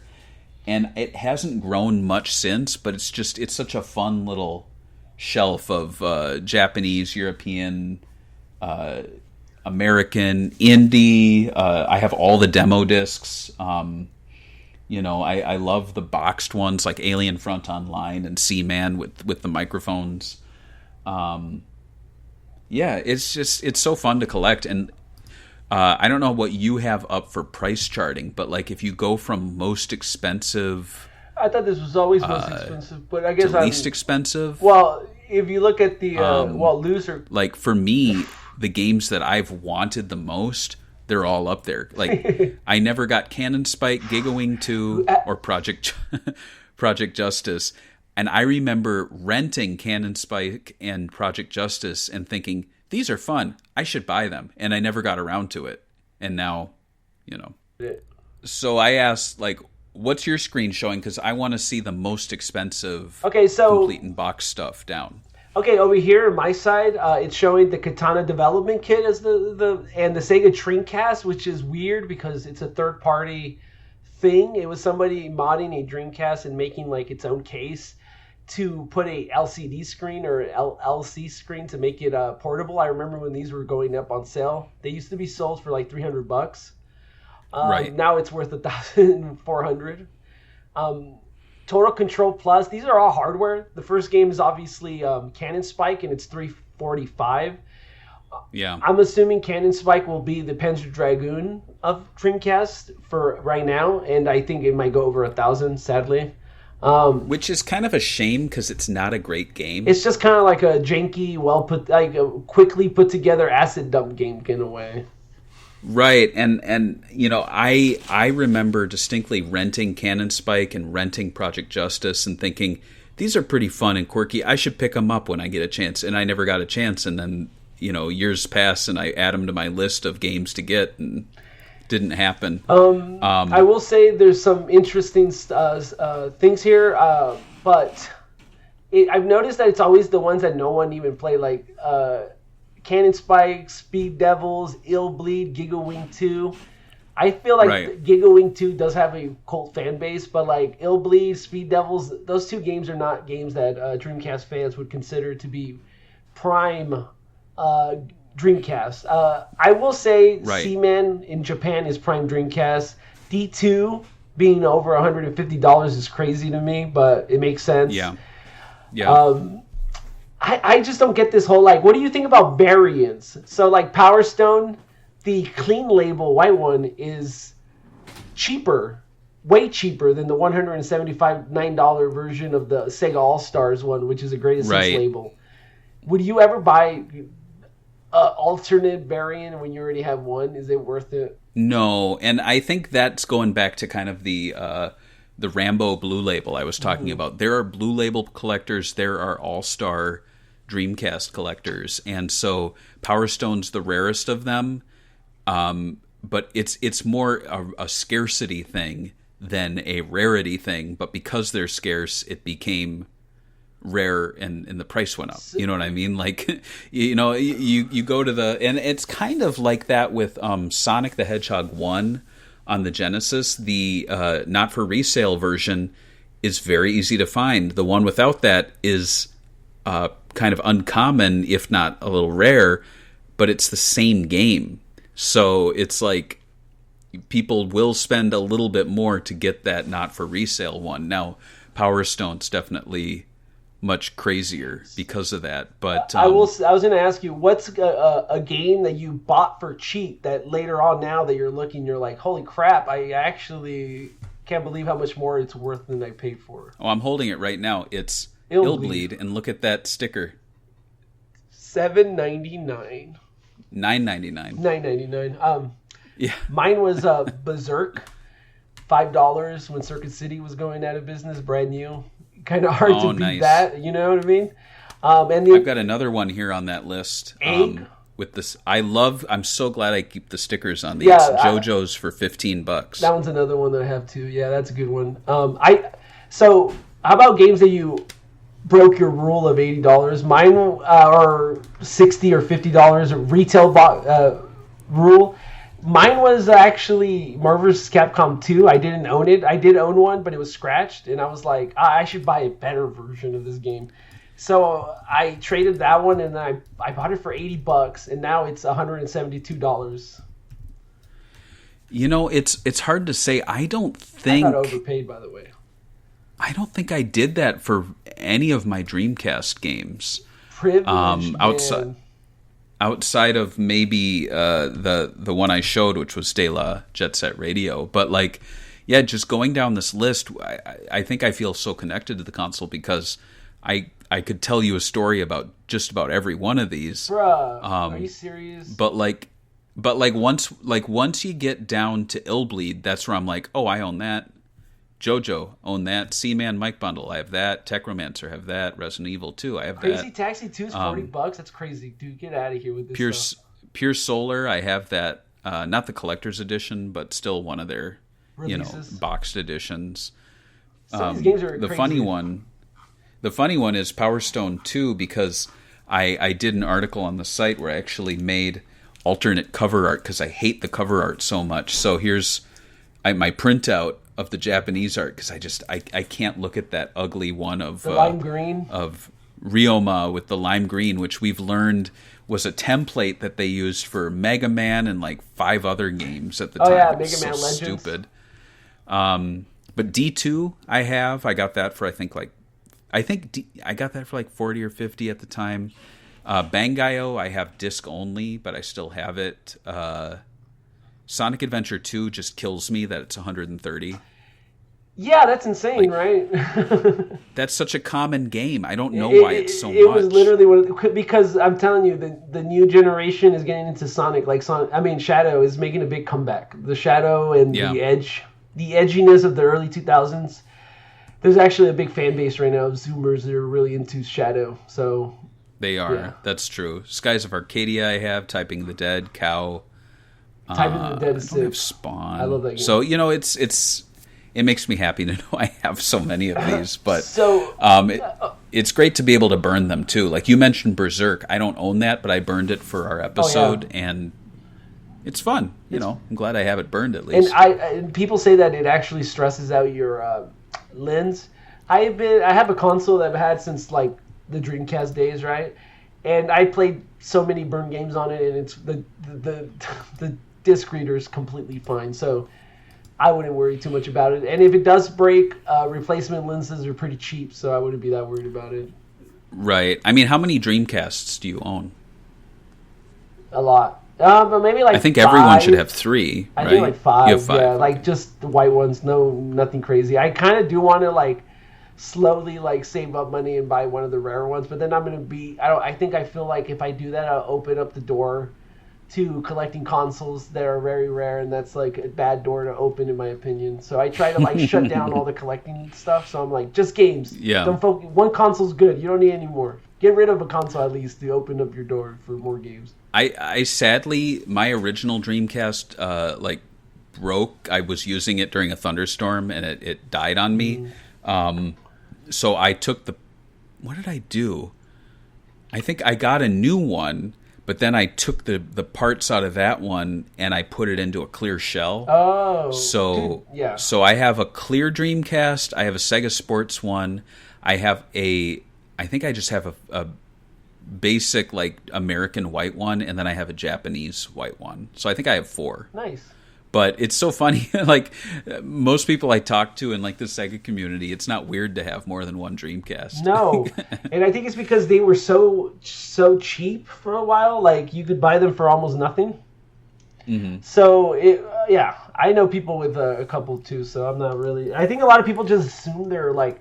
I remember when they came out, everyone's like, the Dreamcast is so cheap compared to the Saturn because the Saturn controller did feel a lot more high quality and stuff. Right. So people just assumed the console was cheap, but in my opinion, it could take a beating. I've bought one where they're like, it doesn't read disc, and then I open it and tune it a little bit, clean it, and it's like, reads just fine, my dude. Right. So, and so, talking about like people who want to be like new collectors in this, definitely get a Dreamcast because burning discs for it costs next to nothing. And if you want to build up a small library of games, it's totally doable. Like, grab some of the sports games. They're cheap, but like they're iconic. Like any of the 2K ones, like they're worth checking out. I can't believe I was going to say like Choo Choo Rocket 2860. Yeah, that's crazy. That was free in the UK, But yeah, like you can get like Virtua Tennis, fantastic game. Crazy Taxi, like, it's great. Yeah, so you can build up a library of common and uncommon Dreamcast games, and there's some real winners there. And then you can even go out and get the fishing controller, and then pick up all the fishing games, or pick up the light gun and get all the light gun games. Get the maracas. The maracas are great. I've never gotten the racing wheel. I've never really saw a need to. Neither have because, I. to be honest, I feel like the Dreamcast is not a good console for racing wheel games. I think the best racers actually play perfectly fine with a controller. I think the only maybe odd one out would be Metropolis Street Racer, which probably does feel really good with a controller. But, there's some really great, wacky games on it, like Toy Commander, what am I thinking of? There's San Francisco Rush 2049. Like, it's, and then iconic ones like Shenmue, Jet Set Radio, Space Channel 5, Choo Choo Rocket. So, yeah. So it's hard. I mean, there's a lot of games in here that, like, I feel like, you know how we said in the Saturn that the 3D is a little janky? I feel like this is where 3D action, like the real 3D started, in my opinion, where, like, Sega was actually knocking out of the park. Like, there's still something very impressive about Shenmue, for example, like the detail in the world, or maybe even it's funny because like all the games that actually did push technology forward on the Dreamcast are not the games that are the most rare. Right. So yeah, so it's I think the Dreamcast is the best of what the Genesis and the Saturn brought to the table. Like, you get the big name brand games on the Dreamcast like the Genesis has, but you get 3D games that are actually very playable because the Dreamcast was the first console where 3D they figured it out. And I think that's why it's so timeless. Like, a lot of these games, you play them still. Like, Rayman 2 is probably one of the most fantastic 3D platformers of all time, and it's beautiful on the Dreamcast. Like, I love Sonic, but Rayman 2 puts it to shame. It's such a good game. And it has the unique aspect of having a VMU, which no other console has ever. Didn't even talk about that. Yeah. And it has mini games in it. You can unlock stuff. You can even put your own. You could even label your VMUs by color in the menu, and like put your own little picture. You could import your own little picture for the icon of the VMU in the menu. It has cool little graphics when you unlock stuff on the screen during gameplay. It's the last time we used actual memory cards, really, because after the Xbox, everything was saved on the console. So it's a really cool little like end of an era for Sega and memory cards and all these weird little add-ons. I don't feel like add-ons have been as big outside of VR since then, right? Right. So yeah. So I mean, of all of the ones we've talked about, Dreamcast would be my pick because it's, I mean, there are some really expensive games for it, but there are also so many good games that are like 20, 30. Great affordable games. Yeah, and don't be tricked. Like, some of the sports games are actually fantastic games. Like, I think a lot of people don't realize, like, Virtua Tennis is like of that same ilk as, like, you know, Daytona and stuff. Like, it's just like it's an arcade classic. Agreed. But I think people are tricked and they're like, oh, it's a boring Venus Serena Williams tennis game. It's not. I did have on the notes here like other stuff in the third party era. We're going long, so I'm going to kind of skip that. I do have a couple questions to like cap it off. So like one of the questions would be, where do you think, in my opinion, as a collector, where you would have to sell your collection? Like, would it be like, I'm too old already, I feel like I need to do this, there's a family emergency? I think family emergency would be one that would be easy for a lot of people, right? Once you have something that you need money for your like daughter or your wife or a trip, would that be enough? I mean, if I'm real with you, like, I haven't really reached the family emergency stage, which is good. But I've had hopefully right, never. But I've had instances where I'm like, I could really use an extra $500 this month, and I've found that there are better ways of getting that by like looking for freelance work and selling things that aren't like video games, but just like things around the house that we don't use anymore. So, you know, I have been doing that. The only things I've considered selling are my NES games because I am not a big Nintendo fan and I just lucked out on a couple of video game lots. So I do have like boxed Metroid, golden carts for both Zeldas, and like that could get me like $750, and I would not really miss them. But I also feel like they might go up in price, so I don't want to fear of missing out. You know, I don't want to. I'm not hurting. I think that's a weird part of like collecting, where people feel like they're going to miss out. I don't know how. That's something I've been trying to like think about myself personally. Like, I've already been thinking about maybe, like, I think we know a couple of collectors that have done this where they just got rid of everything and never talked about games ever again, and then they come back and they go, I'm trying to rebuy my collection. And you're like, they take maybe 6 months. Yeah, I know a few people by name that tried to do that. But yeah, for me, like, I'm in this little space, and this is kind of like, I think it feeds my fandom and it kind of revives it a bit. Like, I'll fall out of love with video games sometimes, but then I'll come in here and I'll just like hold a game or read a manual or something, and I'll just get that little fire will light under me. And I'll be honest, like, I do more writing and talking about games now than I actually do playing them. But that doesn't bother me so much because it's still, I'm still experiencing them just in a different way.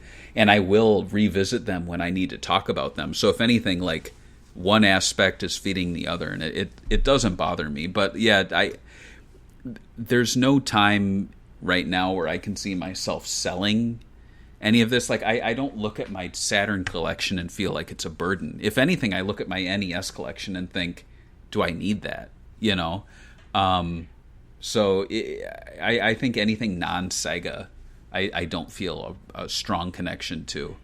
So my other question was also, and you've seen this in the community a lot, people putting things on credit, trying to get like every aspect of whatever they're into. It may be like, I don't know, Mario, where they're like, I have to buy this Mario because it just came out. Toothbrush Mario, I got to buy all 10 toothbrushes of Mario. I'm not going to say names, obviously.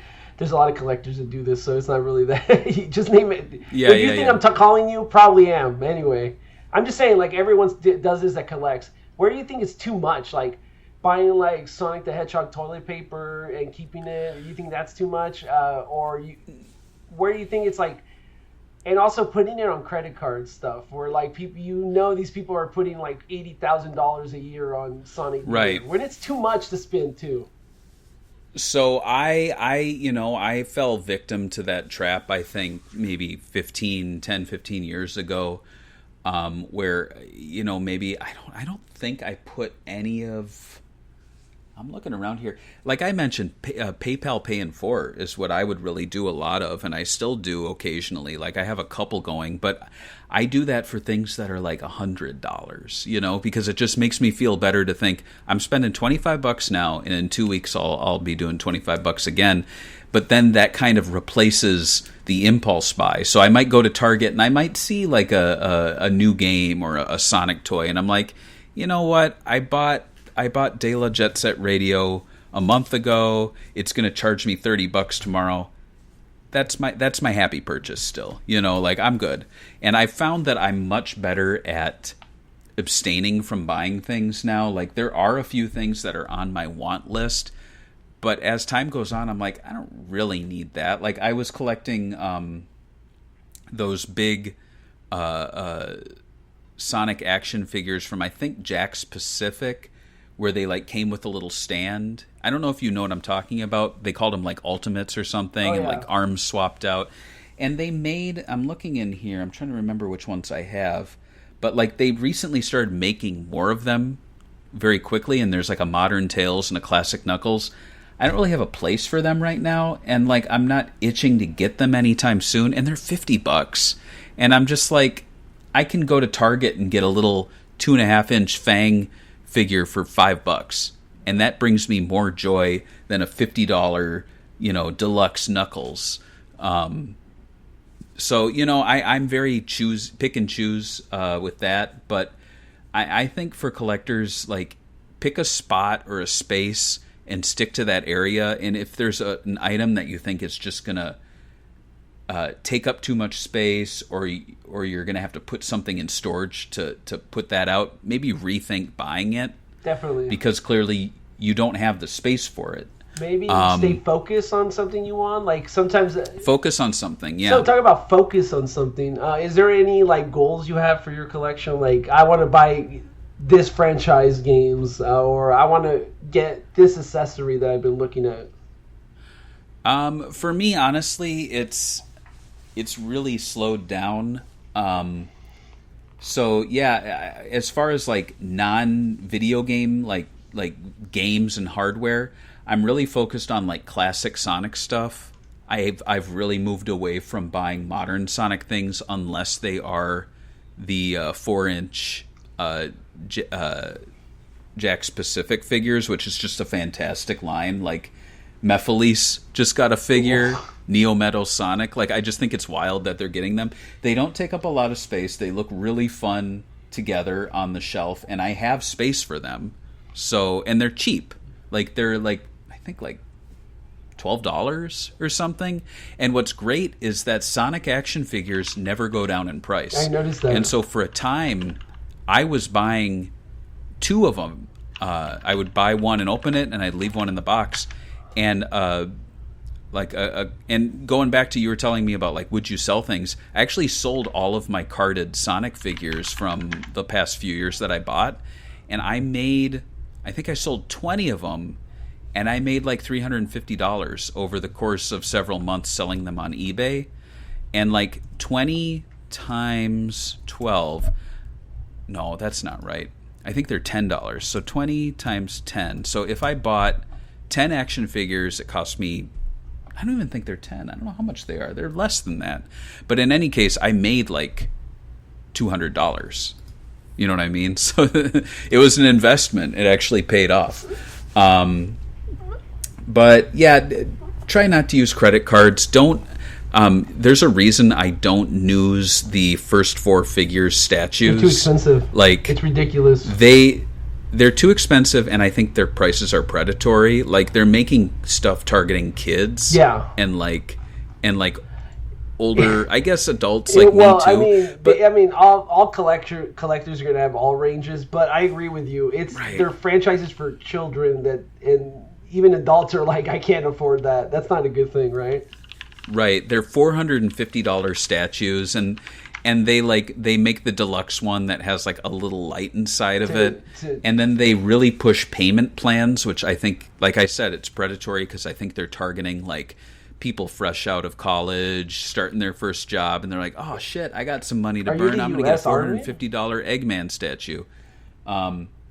Having said that, I do support First 4 Figures' recent efforts of making cheaper statues. This was $70. Yeah, that's cheap for them for sure. I mean, because they sell $500 statues. And it's so cool. It's the Sonic Adventure cover art in 3D. So I don't hate them. I just don't want to actively promote their stuff. FOMO. And I know that's kind of weird that like I'm like deciding what not to news on the site. Other people are free to do it. I just don't want to spend my time like saying, First 4 Figures is at it again. But I mean, they have a brand new statue of the Sonic and Tails on the Tornado. It's going to cost you $500. I think it's crazy, but I do think it's interesting that they do some niche stuff. Like, who else is going to be doing Skies of Arcadia figures that are $500 now? You know what I mean? Right. I get some of that, but some of it is like a Mario for $500 too, and it's like, come on. My collection goal, I mean, just something that I've been looking for. I'm trying to get the Sega Ages PS2 stuff. Slowly, and I'm trying to get not every release, but most releases of like treasure games. But that's going to be one that's like never going to happen, because I don't think there's a treasure game really that's under $100. They're always like the rarest ones on everything. Even the Game Boy Advance ones are super rare. That was like their last game, so that one sucks. And Fantasy Zone, I'm trying to get all the Fantasy Zone appearances throughout history. Yeah, you know. What I'm actually trying to do is I'll look at a franchise that I own most of the games for, and then I'll be like, I'll look at like what games out there are like super cheap and kind of disliked that I should get. And so Virtua Quest is on my list to buy.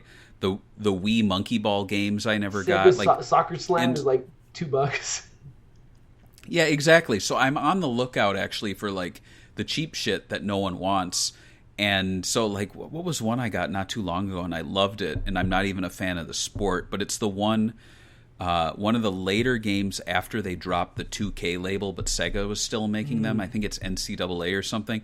But you own a crib, and, like, Steve-O calls you. Do you remember that? Yeah, I do, yeah. It's NBA 2K, right? I think so. It's one of those. And so, yeah, so I'll just look around for like well-known Sega franchises, and I'll look like at the list of releases, and I'll be like, man, I never even thought about this game, but I should get it. So I would tell gamers that like every couple of generations usually are the ones you want to like. The generation pass is usually where everyone wants to get rid of stuff. So if you have a game that you think is going to become rare on the PlayStation 3 or PS4 or Wii U. Wii U is actually really cheap right now. I think it dumped, like, because I mean everything's on the other ones, but I have a feeling that people will go back with nostalgia for some reason. It always happens. People hated the Saturn. They went back with nostalgia for it. It's Nintendo. Nintendo always has nostalgia. So if you could pick them up used, Wii U, just games, just random ones that you think are going to become rare, do it. I think you'll not regret it. Right, yeah, but make sure there's no like Switch port, because that's what's really kind of like I look at my Wii U collection is like 8 games, Wii and is almost cheap all of too. them are on Switch. Wii is also cheap. Yeah. GameCube is expensive for some reason now. Like the Shadow the Yeah. Hedgehog's almost $100. So yeah, GameCube went up for some reason, but there's some stuff where you could get. No one collects for Xbox. Is that the only one that noticed that? Every time I go to flea markets, yard sales, it's like, hey, you guys want to get rid of my Xbox Call of Duty games? It's weird. I have a huge Xbox collection, and I actually went so far as to buy little colored stickers so I could label which ones are backwards compatible with the 360 and the Xbox One. The original Xbox, median price of games for the original is $9.99. That's insane. That's like half of the Game Gear. I mean, the Game Gear almost. Like, dude, and the Game Gear's a cheap console, in my opinion. So Xbox is not retaining its value. And do you think that's because it's American? Like 360 here, $11. I think so. And also there's a lot. I think, too, like the hardware itself is not that reliable. So I think there are fewer people with working Xboxes, so they don't want to buy games for a broken console. Xbox One games are $12 average. So if you for some reason like green in your collection, definitely look into Xbox stuff. It's cheap. It's cheap. Well, now that we're talking about prices, I'll bring us into the final short little ending here. So I want to play a game. It's I'm going to call it The Price is Right with Barry and George. That's super, I put a lot of thought into that. So what I'm going to do is I have 4 games. You can't Google them or anything. No using eBay. I'll close my stuff. I will give you the name of the game and the region and the console, and you tell me, give me a ballpark estimate of what it sells for now on eBay. Okay. Completed listings. So the first one is Alex Kidd in Shinobi World for the Master System US. I want to say it's over 100, so like 175. All right, so you went over. It's around $90. Okay. Well, that's a big. It is a Blue Label game, but it's one of those games that has only been Blue Label. I've never seen it, and that's a good game actually. I actually liked the crossover. I thought it was cool that they were doing that. I wish they did more of it with Alex Kidd, but yeah. And that's in that price range where I might break my rule, even though it's because it's like you said, it's a Shinobi game, but it's an Alex Kidd game, and it's. Wouldn't it be cool? Wouldn't it be cool if they like released one of those like every year as a treat, where it's like fucking Alex Kidd in Sonic World, and then or Alex Kidd in Streets of Rage World? How would beat him up with his sister? I think that would have saved the franchise. It's maybe. like he's like a time traveler that goes, or multi-universe time traveler. Right. All right, next one. This is, I think, an easy one for you. It is the original Streets of Rage for the Sega Genesis, complete. That was a hard one, right? 85. Am I that bad on this one? Dang, maybe I don't know the games. It's tricky. I will... You're over just a bit. It's 65. 65 sounds right. Okay, I'm thinking of how far high it could go. But yeah, no, 65 is a good price, I think. Not for the first one, though, maybe 2. But Streets of Rage 2, I'm seeing a not-for-resale versions going for 60.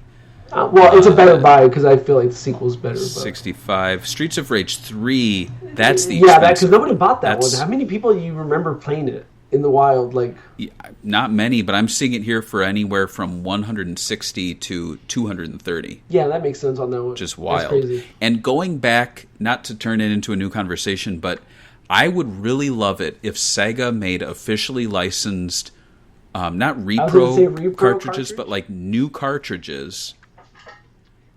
And what they gave us were beautiful boxes that contained like a book about the development, including development materials. No. I agree. And then there would be these little slots, and it would be the Streets of Rage 1, 2, and 3 cartridges. I would spend $200. I'm surprised that for the Mini they didn't do like some sort of like its own like version of a Genesis card, but you bought them as like packs. So it's like, oh, you want to play more games? You just order this $10.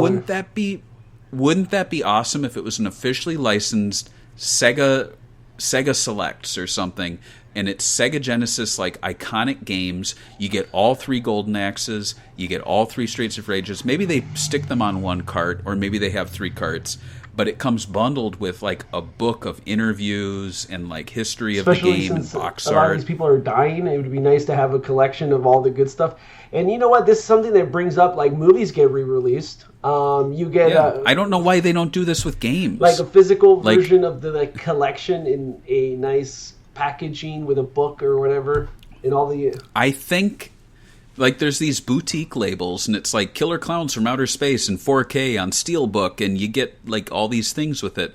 But video games, for whatever reason, they're like, oh, it's a compilation disc of 100 Genesis games. And it's like, you know, you could really milk that. Not that I'm not asking for them to milk it. The but prestige games that you had, like, I think Sonic, the original Sonic games are pretty prestige. I would consider those prestige. Would you consider Streets of Rage, Golden Axe? You can even go on the Saturn and start going like the Knights collection, where it came with Christmas Knights. You know, you could just go on and on. Maybe you could just call it Sonic Team Collection on there and add Burning Rangers. I'm surprised that Limited Run Games hasn't done Snatcher yet, but I'm sure there's rights. I'm sure they tried. There. Trust me, those guys know the games we want.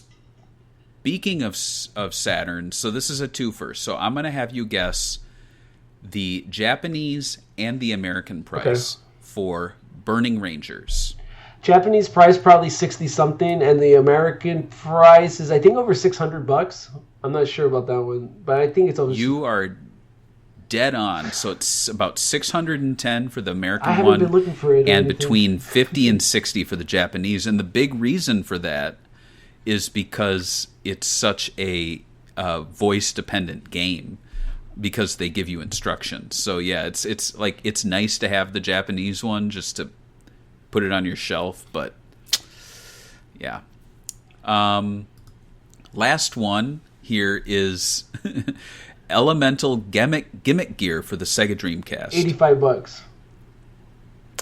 You would be, you know what? I'm going to give that to you because it's one of those games where a lot of people are buying it for like $130, but then there's a lot of people selling it for $60 to $80, and it's selling. Yeah. So I got that one for $10. It's nobody I knew talked about it. So that's a weird game that's got in the niche post life. It's been on my list. It keeps on going up, so... I just love the cover art. Didn't we do a Sega talk? Yeah, we did. Yeah. Egg. Egg. Anyway, so that really does it. This has kind of become a mega episode, but you know, it's just a lot to cover. So I'm glad. I actually had planned to do a game room tour, but it just didn't work out technically, and I'm glad it didn't because we would be going in much longer. Right. But that's something I think I'm going to record in the coming weeks, and I'll put it up on Patreon for a time as an exclusive, and then I'll release it publicly. But we have memories. So if you are a Patreon supporter at any tier, you can leave your memories, and we will read them at the end of the show. And as a reminder, if you're a Patreon picker and you pick the episode, we read your memory at the beginning of the show. So we have some memories from quite a few people. It looks like someone just posted within the last when we started recording. Nice. So lucky. Yeah, perfect. So first up, we have J.L. Rameau. He says, my fave Sega item is Panzer Dragoon Saga PAL for the Saturn. Oh, yeah. I saved every penny until I had the money to buy the game, went to a bunch of game shops. None of them had a copy. They told me to go to the games section of a big toy store. Those kinds of games rarely sold out in the first week at a toy store. I went there and they had a copy for an extra 10% until the Dreamcast. It was usual in Spain to charge up to 10 to 20% of the regular price, depending on the store. Oh, isn't that kind of weird? They would upcharge. I didn't have enough moolah, so I saved for a month and returned to the store. Unfortunately, the game had sold out by then, so I ended up buying Burning Rangers instead. Oof, still a good pickup. Panzer Dragoon Saga, yeah, not bad. Was the first game I used eBay for. I found it for $150 23 years ago. The cardboard box was in rough shape, and I had to pay extra for shipment. Still, I treasure that elusive game to this day. And that's another thing. The Sega Saturn had like different cases in different regions. Like the Saturn, the PAL was like cardboard. Here it was the long box glass, and then the jewel cases in Japan. Did you own a PAL game for Saturn? For the Saturn, no, but I own. Yeah, it's weird. It's the one console I don't own any European games so from, and that will be an episode in the near future. Cases. Right. Oh, it sounds stupid, but there's so much to talk about. Design too on the labels. Oh my god. Yeah. Daniel Andres. Speaking of oh my god, he says, "Oh my god, I have too many to just pick one. For sure, my top 5. It's got to be my crisp white Japanese Christmas Sega Saturn, my region-free Dreamcast, every copy of Shenmue 1 and 2 that I own, my Ryo Hazuki and Shenhua statues, my Sega character ducks of Ryo, Kuro, and Jet, all of the OG Xbox Sega games that I have, every Yakuza game PS4 and upward, my Steelbook copy of Sonic Frontiers for the Xbox, my Japanese copy of Sonic Adventure 2 since it's the Birthday Bash version, all my Resource and Joyride Sonic Adventure 1 and 2 figures. Man, pretty much everything Sega I own is my favorite." Yeah, well, that's he owns everything. He also said, "I also can't exclude my Bayonetta amiibo, my Yakuza 6 Collector's Edition, Shenmue 3 Collector's Edition box, Panzer Dragoon Saga, and my Sonic Mania statue. Sorry, I know that's more than just 5, LOL." Also, it's funny, I think I own every single one of the things he mentioned. I was going to say, Yakuza stuff is going up in price, actually, too. Like, the Yakuza 0 blue label is, like, now being sold as blue label because they have a greatest hits version. Oh. It sold so much that it got an actual greatest hits re-release. So I have all of the steelbooks on Kiwami 2 are getting sold for more than retail, so if you guys have them, keep them. And that's my other tip. Buy every single Sega game. And I know that sounds stupid, but it's totally doable. They don't release a lot of games. Like, I maybe buy a new Sega game every 2 months. But I don't even buy Atlas games. I mean, unfortunately. They go up their games, because they're RPGs, so... Right. Ben Hayward says, "Really excited for this episode. I've got a pretty great collection of Master System and Game Gear games, but my favorite item is actually something a little weird, an aftermarket accessory for the Game Gear. It plugs into the link cable port, and on the other end there's a Master System controller port. It allows you to play 2-player games on a single Game Gear using the Master System adapter. Otherwise, I have a couple of great Master System pickups that still have their old, ridiculously low price tags on them. Sonic Spinball for $9.95 in Australia is the best of them. Zachary Ross says, "My most cherished item is a photo of a serviceman playing a Sega slot machine with his writing on the back saying, 'The more I put in, the less I get back.' I feel that way too sometimes. The most impressive item would be my real Sega slot machine. The most nostalgic item would be my copies of Snatcher, Panzer Dragoon Saga, and my original Dreamcast with its box. Beautiful. The most bizarre items are ceramic molds to make a Shenmue Phoenix Mirror and Sega CDX console." Nice.